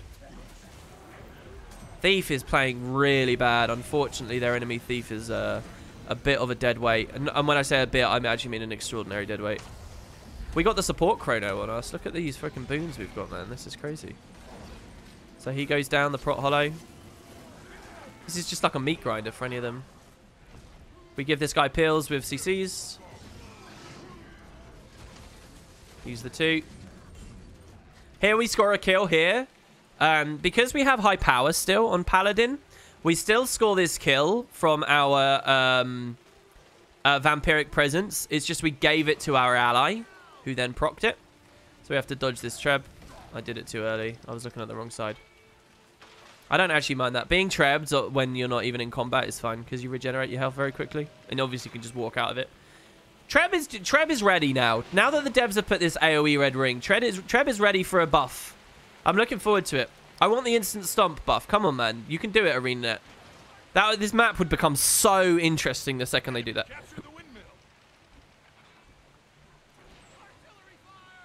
I miss old Treb repairing and breaking and stuff. Oh my god, I'm so bad. All these fucking just simple moving around. I'm falling. Any thoughts on them filling in the missing skills for the core classes? Same answer as I said with a weapon. It's probably less work for them. Because it's only like 1 animation to do instead of 5 at a minimum. But, so he's going to shield knock us off or attempt to. We have to be concerned about his pressure here. He's Condi. I don't know how this matchup feels at all. So I'm just going to face tank for a while and see how it feels. We can rip his boons with Nightfall. Okay, big pressure there. Obviously, we got the +1. We want this kill quickly. These dazes are annoying. I'll put the well down. The thing is as well, I didn't want to spend Shroud. We still... Oh, yeah, we had defense, actually. Sorry, I thought he neutered it. I don't know what happened in my brain there that made me think he'd neutered it. So this thief's low. We'll res him if he gets too low. Why the Vampiric Aura over the Banshee's Whale? This got changed recently. I don't know whether you realize, but they basically upped the efficacy, but stopped it being able to infinitely proc. So it's actually really good. And the truth is, this is just more sustain, right? So, like, if you are going to be pushing 1v1s, if you're in 2v2s, not so much the 3v3s and the 4v4s and stuff, but in 2v2s, it's really strong. I like Banshee's Whale as well, for what it's worth. It's not an easy decision, but that's just a sign of good balance rather than I'm going to die the CC chaining again. Oh, this rampage, man. Does he get the res? He gets the res because we're fucking blood magic and we can use our auto to res ourselves as well a little bit. Let's get the bleeds. Can we finally get a well down? There you go. The warrior Hollow dies. Warrior super low right after. We've ripped his stab. Axe kill. Yeah, so the initial burst is the big danger, but after that they all get dominated. So that's a 3-3. That kills them there. We didn't over-rotate either. We've got someone backnoding. It is a thief, unfortunately. Hopefully he does something there. I'm kind of the perfect build here to stick on a node after a team fight wins. You want the support to rotate off of, usually, right? Leaving a Scourge is always a little bit scary. This is like the perfect build to just sort of stay after a team fight is won. This guy, it's not perfect when you've got people doing stuff like that, but hey. We have a 3-cap now. They're staggered. They're gonna... So here we watch, guys. This guy needs to bail out of this and not die because he's got an entire team respawning on him. So we'll see how he plays. We'll watch it from over here. This is the throw, right? The Hollow dies and his ally dies as well. It's just because they're bloodthirsty. We don't need that. We win the game anyway. So let's see. If he pills out, it's a fine play. If he dies, it's the start of the throw. So Elixir S procced. I can res him now. So good job to him, basically. I don't want to drop down because I don't want to get decapped. We have to dodge the point blank shot. Or is he short bow? He's dead here. Oh, he's not dead. Signet Stone. Stay on the node, please, because I fell. We hit our elite for the kill. Probably could have killed him with Unholy Feast as well, by the way. I actually think Unholy Feast is more flat damage than the elite, and they both can't be LOS'd in the same way. Pull him with the Spectral Grasp, obstruct. One day I'll get good at this, guys. The meme will be real. So now I'm going to just decap this. Because here this isn't a throw going far because most of them invested to close, so it takes them a long time to rotate to me if they win the fight. And if they lose the fight, I can just bail out. So we can watch that. The only other person is this one guy that we easily killed here. Here we line of sight, making him get onto the node. So we don't take free damage. Build Shroud with the axe. I'm going to stun break with that, purely. Could have left it, but whatever. He's almost got a 0 chance to win this 1v1. Warrior's rotating in. My stab is just run out as well. We are immobed. That's pretty bad. So here we need to kite. And I'm not going to be able to, actually, I don't think. I fucked it up as well, actually. To be honest with you, I've just played bad. I should have come beyond the house immediately. The rampage is up again. Interrupt, but it doesn't matter. Yeah, I can do anything. So yeah, I die there to the 2v1. This Mesmer's playing bad. All he has to do is sit AFK on the node and he wins the game. Instead, he's going to trade a newt on this for a newt here, which is like completely pointless. Warrior will neutralize this. Luckily, we win this fight though, so that's fine. Or if the warrior doesn't neutralize it, then yeah, he goes for the 2v1. That's fine then. I mean, now he's just 2v1 on account node. There's the newt coming in now. He didn't even newt it. Yeah, I played badly there. What I needed to do was move around the shack immediately. As soon as I saw the plus coming in, I move around the shack so that the ranger can't hit me with his projectiles. The ranger sits on the node to get full recap value, and I can take a 1v1 with the warrior. The warrior would, yes, rampage, but I can boon rip him and spam blides. This, actually, Nightfall is super strong. Is that a flip or a rip? It's a flip! Fuck me. This is super powerful, guys. I actually remember when they put this buff on it now. So, like, he rampages, we just fear and blind him immediately. Like, and we pulse fear and blind him. Does rampage still pulse stab, or does it only do it at the start? In any case, Nightfall is huge against rampage in a 1v1. That's super cool. This build's got some legs, I think. And yeah, then we could have maybe killed the warrior before the ranger gets full recap. If the ranger played well, he would have come around the back as well with me, but maybe by that time we could have resustained. Or, you know, we at least prevent him full capping. It was a bad play going far anyway, but I wanted to see what it'd feel like.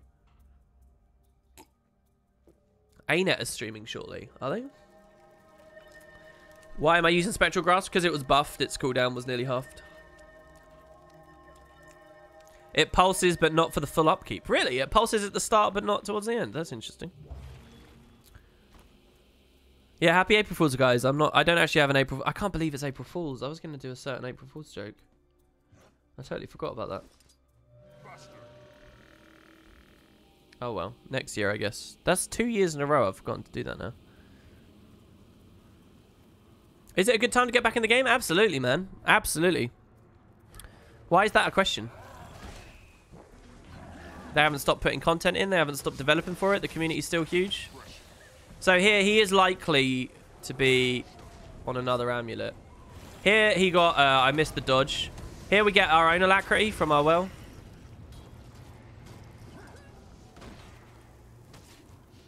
He dodged that. We interrupt the next one. I think he was actually on his version there. We have to interrupt this now. And Nightfall before Shrouds. Let's get our Vuln rolling. With this CC, we win the fight. He got Nightfall first. That's pretty good. Now here's our one. Yeah. Like, it's not even hard. Dodge the fear.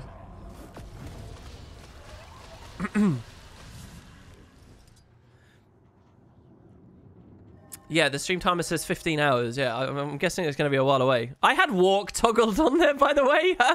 We killed him with... We won a mirror with toggle on walk. Hold on to your Fucking funny. When you Google me, the striptease is one of the first things that comes up. Hell yeah. Didn't I say that last year, next year? Yeah, I did, yeah. I mean, it's just caught up with me. So this is an interesting play here. He uses Reaper to go for the early aggress. Oh, he dodged that one. That's fine. But, I mean, no, it's not an interesting play. It's a bad play because he just got fucked. I don't know. If he can build Life Force early and then, like... I mean, a Bruiser is the kind of build you'd expect to do that, but... I think he got pretty heavily punished there. This guy's very low. We go for the res in a second. The other guy's low too. Is downstate already. We're not going to get that res. But we might be able to get another one. They've got great zoning here, by the way. Doing really well keeping me away. Pull him in. Nightfall. Dodge that. Pretty transparent what he was going to do there. Oh, I fucked up. And again. We can get the attack through here. The Well of Bloods. We should kill him here. I think we've baited him into dying. That's one. We do have Spectral Grasp. If we get this, guys. Here we go. Oh! Oh, get fucked! Pull him in again. Great sword. Oh, he's got a fucking stab now. This is really good right now. We've got Keep, the Ranger. This fucking Ranger on my team. Look at how bad this player is. Look at him. Look at this. He could have just come here and helped me. And now that I'm focusing on that, I might actually lose this. Depends on a few things. So this is good. I think we win. We can well around the corner. And Banshee's well through it. And do this. We got him. Yeah, we got it. Good, good, good, good, good. But this Ranger, right? This was an easy plus, but he wanted Beast instead, so really fucking dumb. That was a good fight. I mean, we're massively favored. I was toggled walk again. Why do I keep toggling walk in the middle of these fights? Sorry, yeah, toxic, but come on, man. It's easy plays. It's easy plays. Oh, he dodged the spectral grasp. 10 out of 10. 10 out of 10. Good job to that guy. Let's fear him. Come in, come in, come in, come in. Oh my god, Nightfall's got so much cool play for a Reaper mirror. You can Nightfall when they shroud to fear them in shroud. Oh, this is going to be really fun, guys. I actually might... I don't know whether I'll play this next season. So the whales are pretty bad, but he's spaced them out so weirdly. I'm like not even that concerned. So we got our Chrono support here, by the way. I'm majorly outnumbered. We need to get the chill off of us so that we can make this jump. Oh, the Prime Light Beam in the middle of it. It's annoying. This guy goes down. Evades.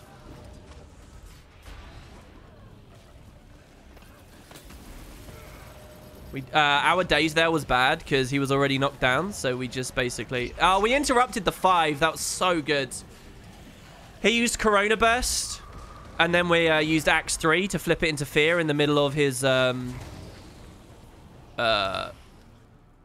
Shockwave. We can Fear this guy as well. Dodge roll, that's good. I would try to save my endurance, to be honest. What are these Reapers? This is so funny. We're going to Spectral Grasp him. Oh, you fucking skill. It just needs to move faster as a projectile, please. We have to LOS the dude. He got the dodge. We have to go to place. Prevent this decap. I mean, from my perspective, like, this game's been really fun. It's a very close game. Like, obviously, unnecessary nodes being lost. That was such a fat evade there. I messed up there. I should have stayed with the obstruct.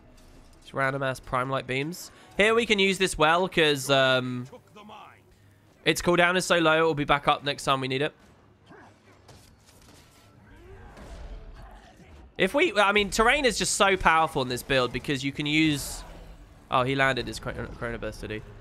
Because you can obstruct and hit so many things through the obstruct. So Night Fury is really important here. Nightfall, sorry. We pulled a guy with the Spectral Grasp. I'm not sure what I can do. We can maybe get the Chrono down. There, we're going to get it. We're going to get the Chrono. We're going to get the Chrono. Oh my god, I got Mowed! I got Mowed in Shroud! 10 out of 10. They win. I walked into a 2v3, I guess, which was pretty dumb. I should have waited a second because our guy was on respawn. That's really bad. We're staggered on close. That's like really terrible. Mowed in Shroud. No, I don't have a build command. Did you see the dev post about them looking into the impact of having collections complete earlier? Yes, I did. I've got a video, Benji. Do you watch my YouTube channel anymore? I talked about that on there. The keep is yours. I'm so sad. All right, so we get another cool mirror. We wait for him to shroud, I guess, and then we'll try the Nightfall thing. We stay on the node and we get decap value. I fucked up. That's fine. We can use this anyway. What's my ally doing? You're on 50% health and I've seen you do 0 damage. Let's talk about that, shall we? I'm dead. I fucked up really badly. Okay, the guy's a fool and he's going for the node more than me. So good, we get to peel out. Hollow is actually an intelligent player, which is really annoying. Your enemy took the mine. I didn't have anything.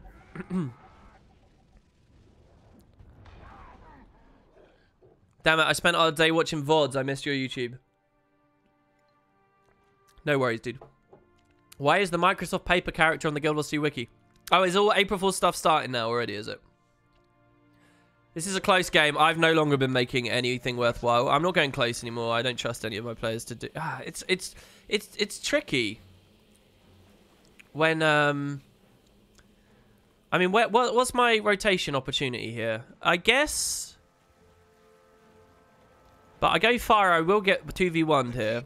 I mean, it's Forest, so maybe I can make some cool plays. So let's see. Could have aggressed that. I mean, this 2v1 is just so bad for me. I can take neutral, and then... He's running marks as well. That's interesting. This should be good. We should kill this Chrono. This Chrono does not want to come into close quarters like this against a fucking Reaper. Yeah, come on, mate. I am out of Shroud, but I'm pretty sure he's fucked. It depends. The Necro is hitting me as well here. This is really bad now. These stuns. What the fuck is this?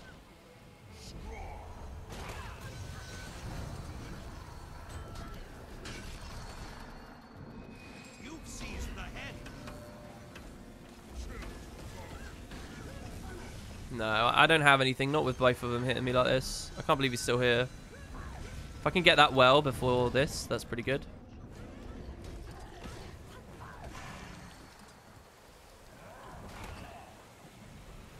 He's still just attacking me. Look at this shit. I'm actually in 2v1 right now, by the way, guys. Yes, there's a lot of line of sights and obstructs, but this is a 2v1. And they haven't even won mid.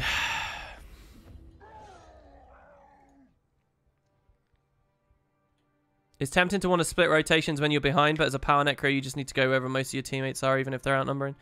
Yeah, I think you're right. I was burned, though, because I did that on close, and we lost it anyway, because I was a second too late. I guess we can rewind the clock all the way to when I was about here, and I was just too slow. Because I really have no way of disengaging. Let's take an actual 1v1 with this guy. He might be really emboldened as well and think, oh, I can win this. So we'll cleave his stuff down. Hitting him on the roads like this is really good, by the way, because let's get that 25 vuln off of us. I don't like the look of that. Because respawns can come in on him, and we're defending the node at the same time. See, this I don't like, though. I want the guy to leave. There's no need for him to be here. I guess he's not been here that long, so it makes sense. Let's rot that. We have 2 dead players, right? So, it's okay if this guy tries to self-res. Okay, see my Mesmer? Not good plays. I have 2 dead allies, so they're going to respawn. They would always have picked up this body. Always. So now we have to save this guy's life. He immediately retargeted and hit me with the 4. I can't believe it. He's that threatened by me. Let's see here. Can I... That's lame. The animation went there. We should get this. Oh my god, the 5! The Well of Blood's up early, which is bad from me, frankly. We can try. It's too much pressure. We're never going to get this worldly impact and everything. It's like I'm just dead. They're so slow. I hate this. This game was so fucking painful. I wish I could see a little bit better as to who the fuck was constantly down. We got top heals there.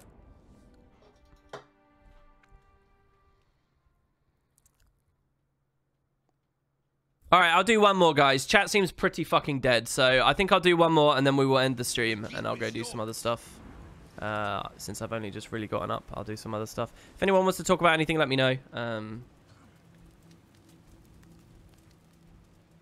Microsoft bought out ArenaNet? What, because of the paperclip thing? Yeah. I actually haven't looked at how many people watch that. So I think because I'm doing the LP at the moment, people have like got way too much to watch. It's kind of hard to watch like a regular video every day and to watch another thing. We are dead. What's that build? It's a Paladin's Reaper with the Tiki Mask, which gives me 5% defense while opponents are chilled. Which is pretty nice, I think, actually.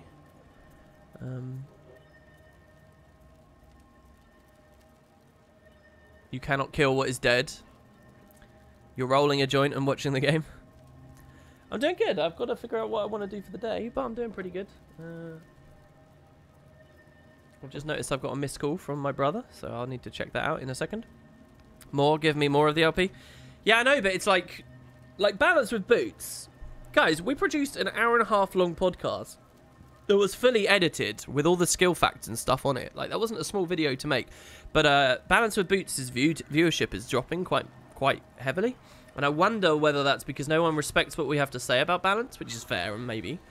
Or whether it's because there's too much for people to watch. Or because this was a competitive Balance with Boots, which maybe people don't care about, right? Stay away from the internet. Yeah, I mean, I really have nothing special going on. I almost feel like I shouldn't upload today, though, because people are going to have so many different things from so many of their favourite people to watch. If you ever want to collab on Balance, you wouldn't mind participating? That might be cool, Valen. There's a definite need in the community for some kind of a Balance podcast, I think, from the competitive side of the game. Like a proper talk.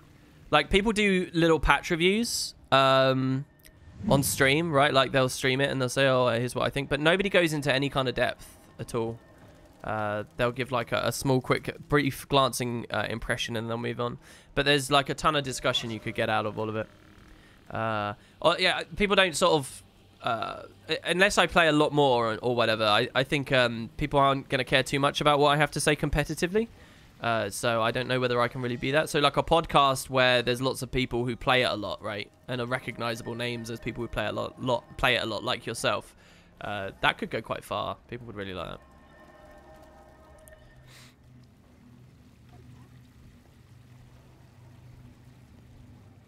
The other stuff is kind of self-explanatory in the patch notes. Sorry, which Balance with Boots I think was in part competitive SPVP, but the other part is the stuff is kind of self-explanatory.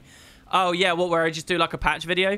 Yeah, that's fine and fair. I understand that. I just regurgitate the patch information that you could get just from looking at the wiki page. But people watch those videos en masse. People like clicking on those. They like having that experience. Have we just been on a losing spree, by the way? Because the game suddenly feels really unfun. No, we haven't. We've only lost 2 on the stream. Yeah, I think that people don't... You gotta understand, a lot of my... I've been covering it for so long. I have people sub to me who, like, played for 3 months when the game came out, and that's it now. Or I have people who played during Season 2 and they don't anymore. I have people who quit at Heart of Thorns and they don't anymore. I have people do Season 3. And so the odds are they're not, like, super actively following it, but they will watch my videos and they'll listen to some discussion about the patches and footage representing what's actually there. So it provides a service to those kinds of people. You know, it's a lot of what I do online. It's all about noobs, really. So I'm starting to recognize people again now. Shags, Danny, Pock. So I guess that our rating has stopped being so trash now. But yeah, so those videos, and they're fun videos. I like those videos. I like geeking out. I read it on the wiki, and I'm like, oh, this is cool. I want to share it with people. I think it may be fun for you because you are used to moving around so much. No, I like it. I like that. I mean, yes, it's frustrating to die because I can't move, right? Like on a fresh air alley, like I would be able to play with the terrain so much better. And that is frustrating. Like earlier where we got killed by the Hollow because we were out of everything and I tried to line of sight, but I had nothing else kind of thing. Yeah, that can be a bit frustrating. But I also like the change up, you know. I like that it feels different.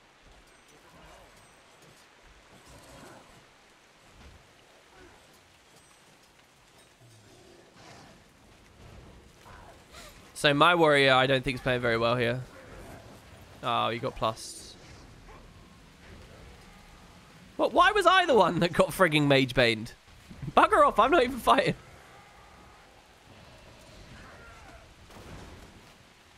The double rampage. I gotta do this. Sorry.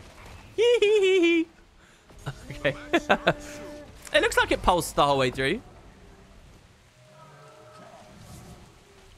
You fall asleep listening to my voice, not in a bad way, as in when I go to bed, because they're super relaxing. I don't really have that kind of ASMR thing, but some of my older series, I used to get those comments a lot. Oh, thank you for the swiftness. But yeah, I kind of get what you mean. Thanks, man.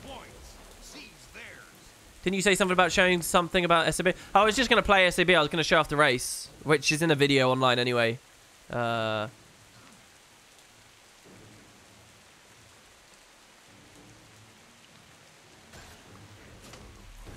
So here I got big pressure, 2 of them at least. We need to stay in the wells if this is going to be anything. We reduce the damage we take with the 3. Full counter. We dodge it. We get the rip anyway. I need to... I just got myself killed there by dropping all the way down, by the way. That I have a chance, a very slim chance, but I've been so separated from the rest of the mid fight. It's a bit nasty. It's a bit rank, really. Yeah. I got myself killed. How I got myself killed is I needed to come here. That's all I needed to do. Look how much damage we did, by the way. We almost killed them both. How the fuck have you lost mids? You outnumbered the mid and you've been neutered. Oh, this isn't going to be a fun game again. 1 kill, but they're not capitalizing. Where's the Lich form? Lich probably wouldn't be very good on a Paladin army, I don't think. Oh, yeah, no, it's blue, yeah. All right, so we can 1v1 Pock. I don't know what Pock's running at the moment. I haven't seen him for a while. He's tools, so that's fine. Oh, wait, he's tools plus Iron Blood, right? Dodge the shockwave. Get on nodes. I don't like these pluses. Every time I'm in a matchup that would be fine, nobody takes advantage of it. They just all respawn and charge with me. Is that actually a 15-hour timer? So wait, is there something special they're doing on April Fool's Day? Oh my god, can you imagine if it's... Can you imagine if it's World 3? It wouldn't be World 3, would it? Can you imagine if they dupe everyone into doing... Is that why they put extra effort on the website? Oh, I'm unnecessarily excited now, but that's not going to be it, right? They don't have like a 15-hour timer on World 3. We'll fight Pock on the road here. It's not a problem. I'm not taking any reses.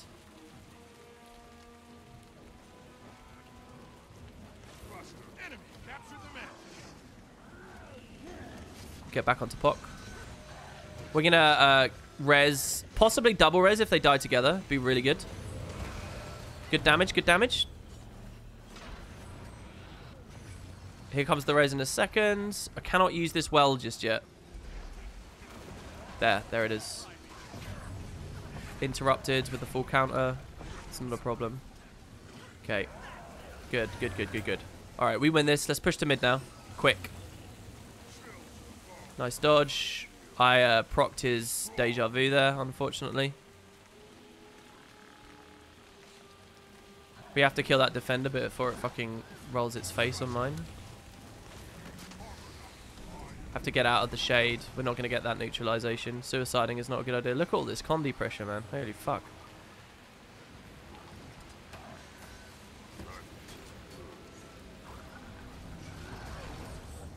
Excellent. Very, very, very good there. This thief's going to be stinging from that. He's not happy at all. Spinal Shivers. Oi! Good job, Shags, as well there. Good job. That Scrapper. Hell yeah. Pressure over this body. It's already dead. He's got nothing for stab. Flip some more boons. Full counter. I didn't want to tap that, but whatever. He's going to Mage Bane me towards him, so I can... Fuck. I actually tried to turn around to proc it earlier before it timed out. Okay, so they got full cap. I don't really want to plus this, but it's Shags. He should be alright because he's playing Scrapper at the moment.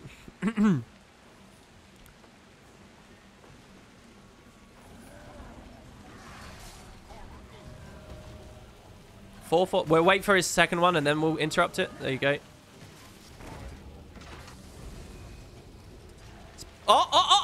Oh, come on. Don't go into the ground. Danny, what are you doing? Awareness. Very low.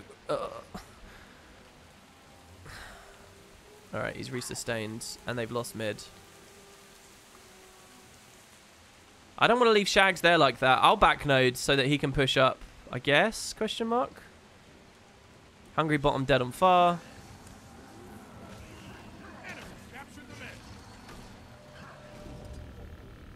Or maybe he'd be alright. I don't know, actually. That's got to be in range. Nah, fuck.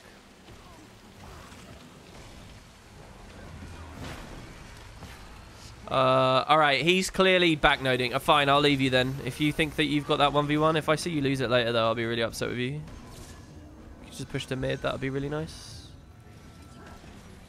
Okay. Have fun. No endurance.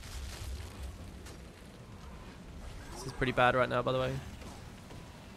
Can't even obstruct the fucking Scourge anymore. This is so lame.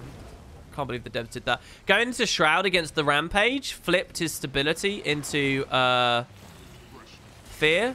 So we get good kites away. Keep the days up. Rip his might because he really goddamn hurts right now. He almost got into the form, but it wasn't enough. I'm just being battered about. The queues have got really, really difficult. Is the SAB node for the home instance new this year? Yes, it is.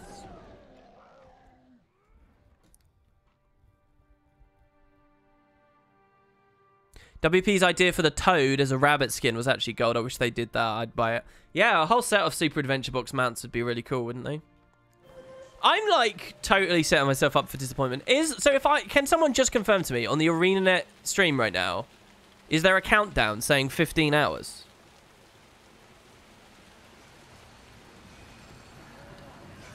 And is it like a mysterious thing we have? Is this an actual scheduled streaming day?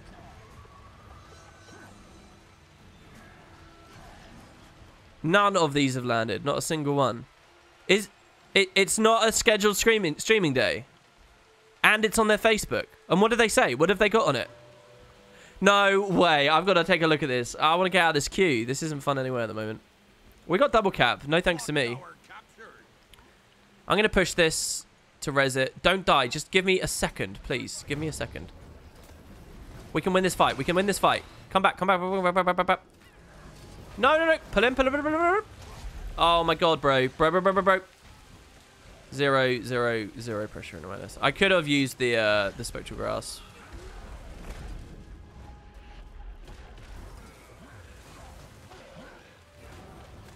It's easy. It's an easy res.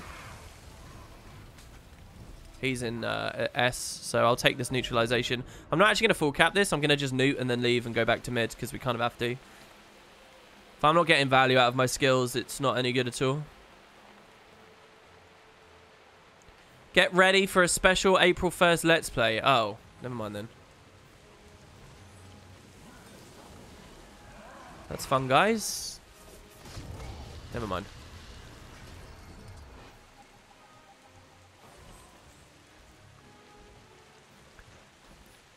I no longer have any hope. Where's my spinal shivers? We can get him anyway. Let's drop that. That's fine. Straight back up. We might win this. Suddenly the game doesn't feel so bad. Good trolling over here from the warrior. Very good. If he pulls back down.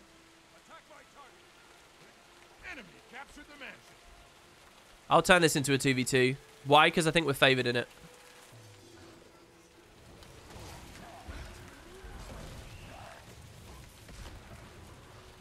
Oh, he blocks it with that, obviously, doesn't he?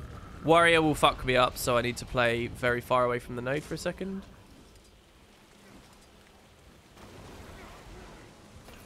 He's rampaged. I actually can't do anything about that right now.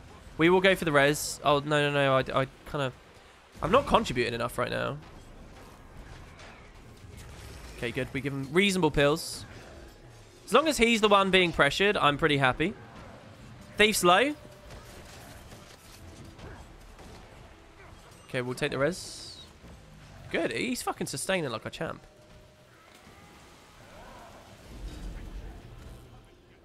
Okay, we get him up. That's fine. We can get him up again, by the way. Might kill Pock here. Pull him in. Didn't work. Nightfall.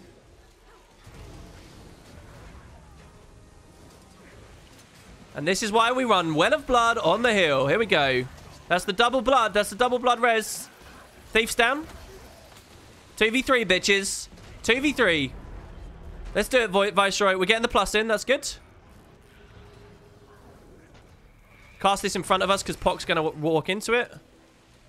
Turn around. I should get new and I should win this fight. Man, if this build just had a little bit more vigor, it'd be pretty hype. Dodge that. That one I really don't want to get hit with.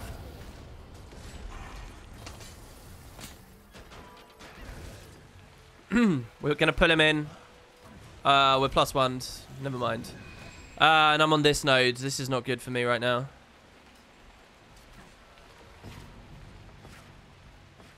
Chrono doesn't have too much chase potential, right? We rip his stab and fear him away for a second. As soon as I'm clear of their spawn, I will take this fight. We actually got out. We got out. This wins the game, guys. April Fools, you just wasted 15 hours for nothing.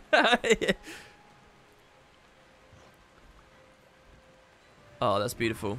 I love killing these hollows at the moment because everyone's like all hyped about the hollows 1v1 potential and whatnot. It's like you can kind of just fuck them up. Good. Danny moved in as well. Can take a res if he loses his 1v1. Spectral Grasp? No, it's going to hit the thing. He can't sustain against this, so we're pretty good here. With the warrior as well, it's kind of bad though. I mean, yeah, I rotated badly. If Danny doesn't come back, I'm fucking dead. We flip his stab. We're going to flip it again here. I need to sustain until I can get... No, no, no, don't proc that. Don't proc that. Fuck. Ah. Warhorn 5. If I sustained till Nightfall, we would have been okay there. But yeah, my mistake was pushing. It's really funny. It's rotational. Like, the main mistakes on this build are, like, going to the wrong place. It's very, very... You got to be very precise with where and how you rotate. But if you do it right, I think you do extremely well on this build. But, yeah. Alright, and look at this. Tiki mask. Look how good we look there.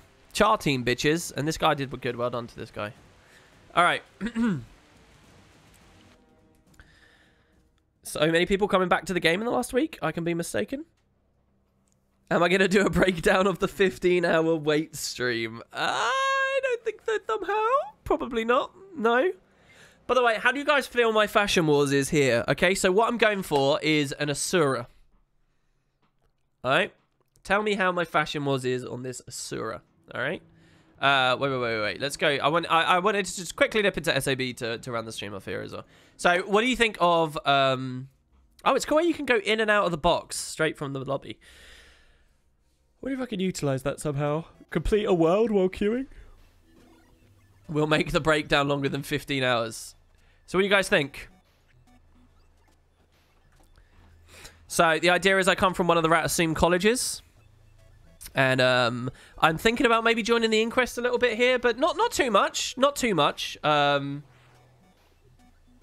Sorry, the UI's kind of weird. Look, we got a banana cam. Look at the banana cam. Look, he's dancing for the camera and everything. Look at this top quality stream. You don't see this on other places of Guild Wars 2. Everyone needs a banana cam. Actually, I'll tell you what the PvPers would like. All right, hold the phone. Hold the phone. No, not that. Shit, I'm bad.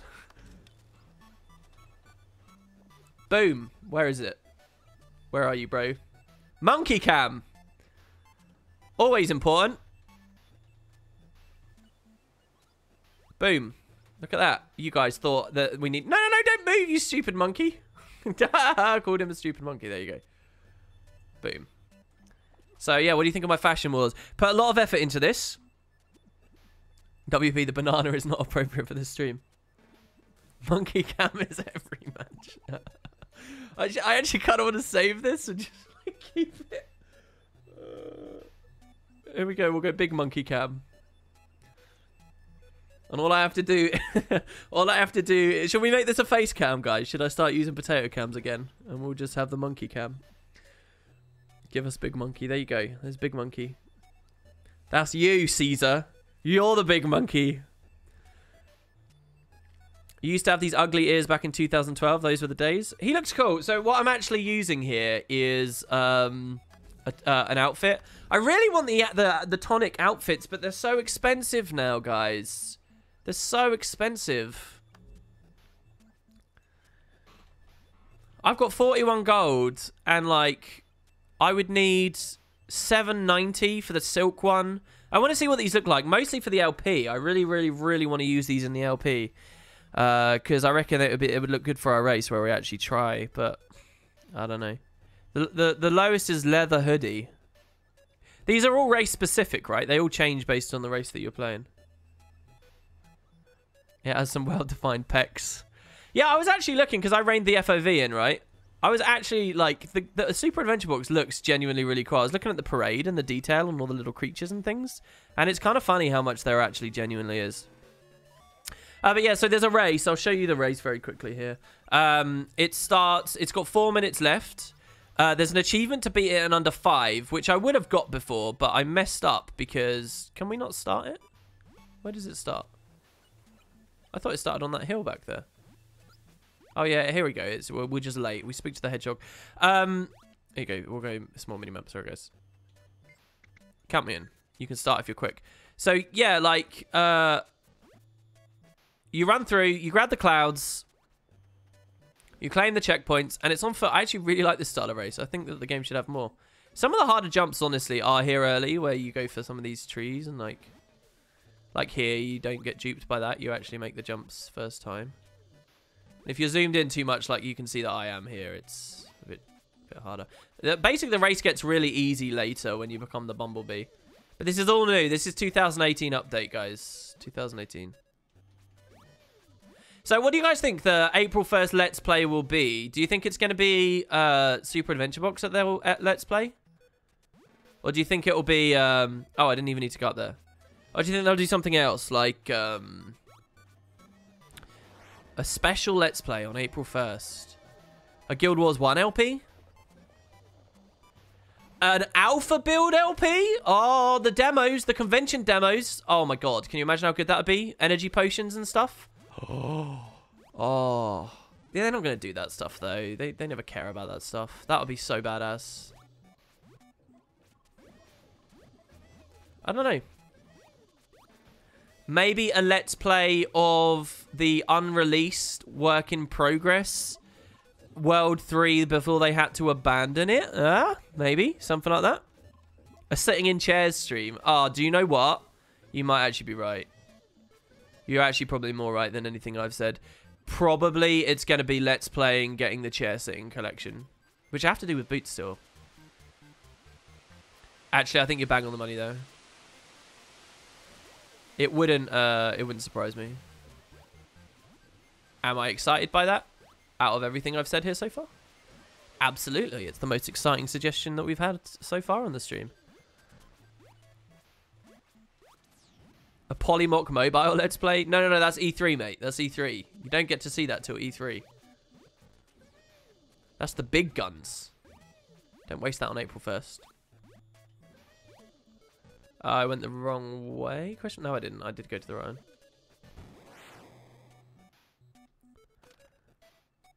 Maybe World 3. Well, yeah, the most hype is that it's World 3 and they release it at once kind of thing. That would be the craziest one. Oh, I missed something. I've messed this up. Oh, no, and now I'm going to fall all the way down. Oh, no, I'm back at the start now. Oh, this is sort of what happened before when I was the bee. I might have just gypped myself out of the achievement now. Shit. Damn it. Not a good jumping puzzle player, guys. Not good at jumping. You didn't know all of this was here in the hub? Yeah, it's really good, right? There's tons in the hub. There's loads. They should announce that Cantha is playable and then do a Guild Wars 1 LP. And I did that as well. Oh, so bad. Definitely missed the achievement. Thanks so much for the sub. Anybody who subbed on these streams, I really appreciate it. These random midnight ones. Is a Red subbed earlier. In a Buho said did it as well. You guys are awesome. Thank you very, very, very much. And I hope you guys are getting some value out of the streams.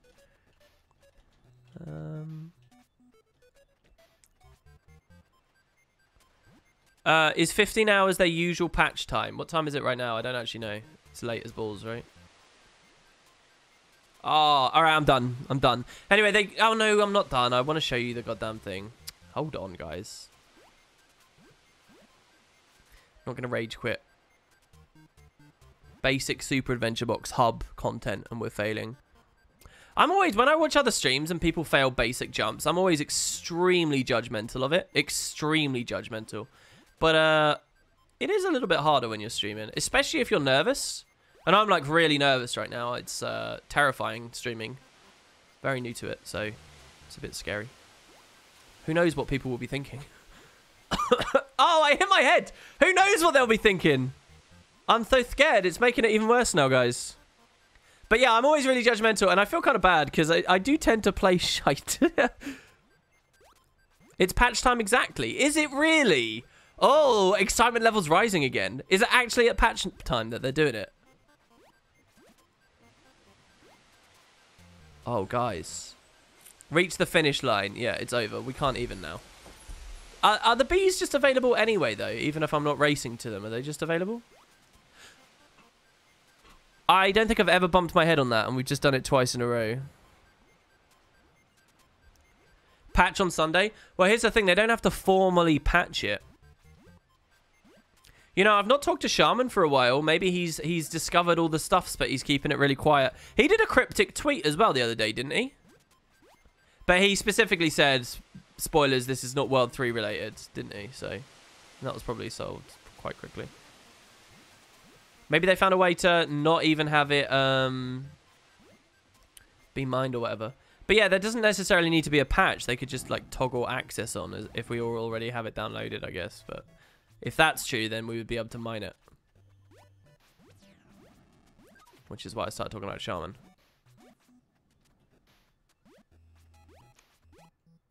Brain moved a little bit too fast for my mouth there, so I ended up looking like a bit of a moron. So there's the bees. We're not actually racing, but are they accessible? The dev said during the SAB live stream that it's easier to do the whole race from start to finish as the bee dog to get the 5-minute achievement. Oh, is it actually... I'm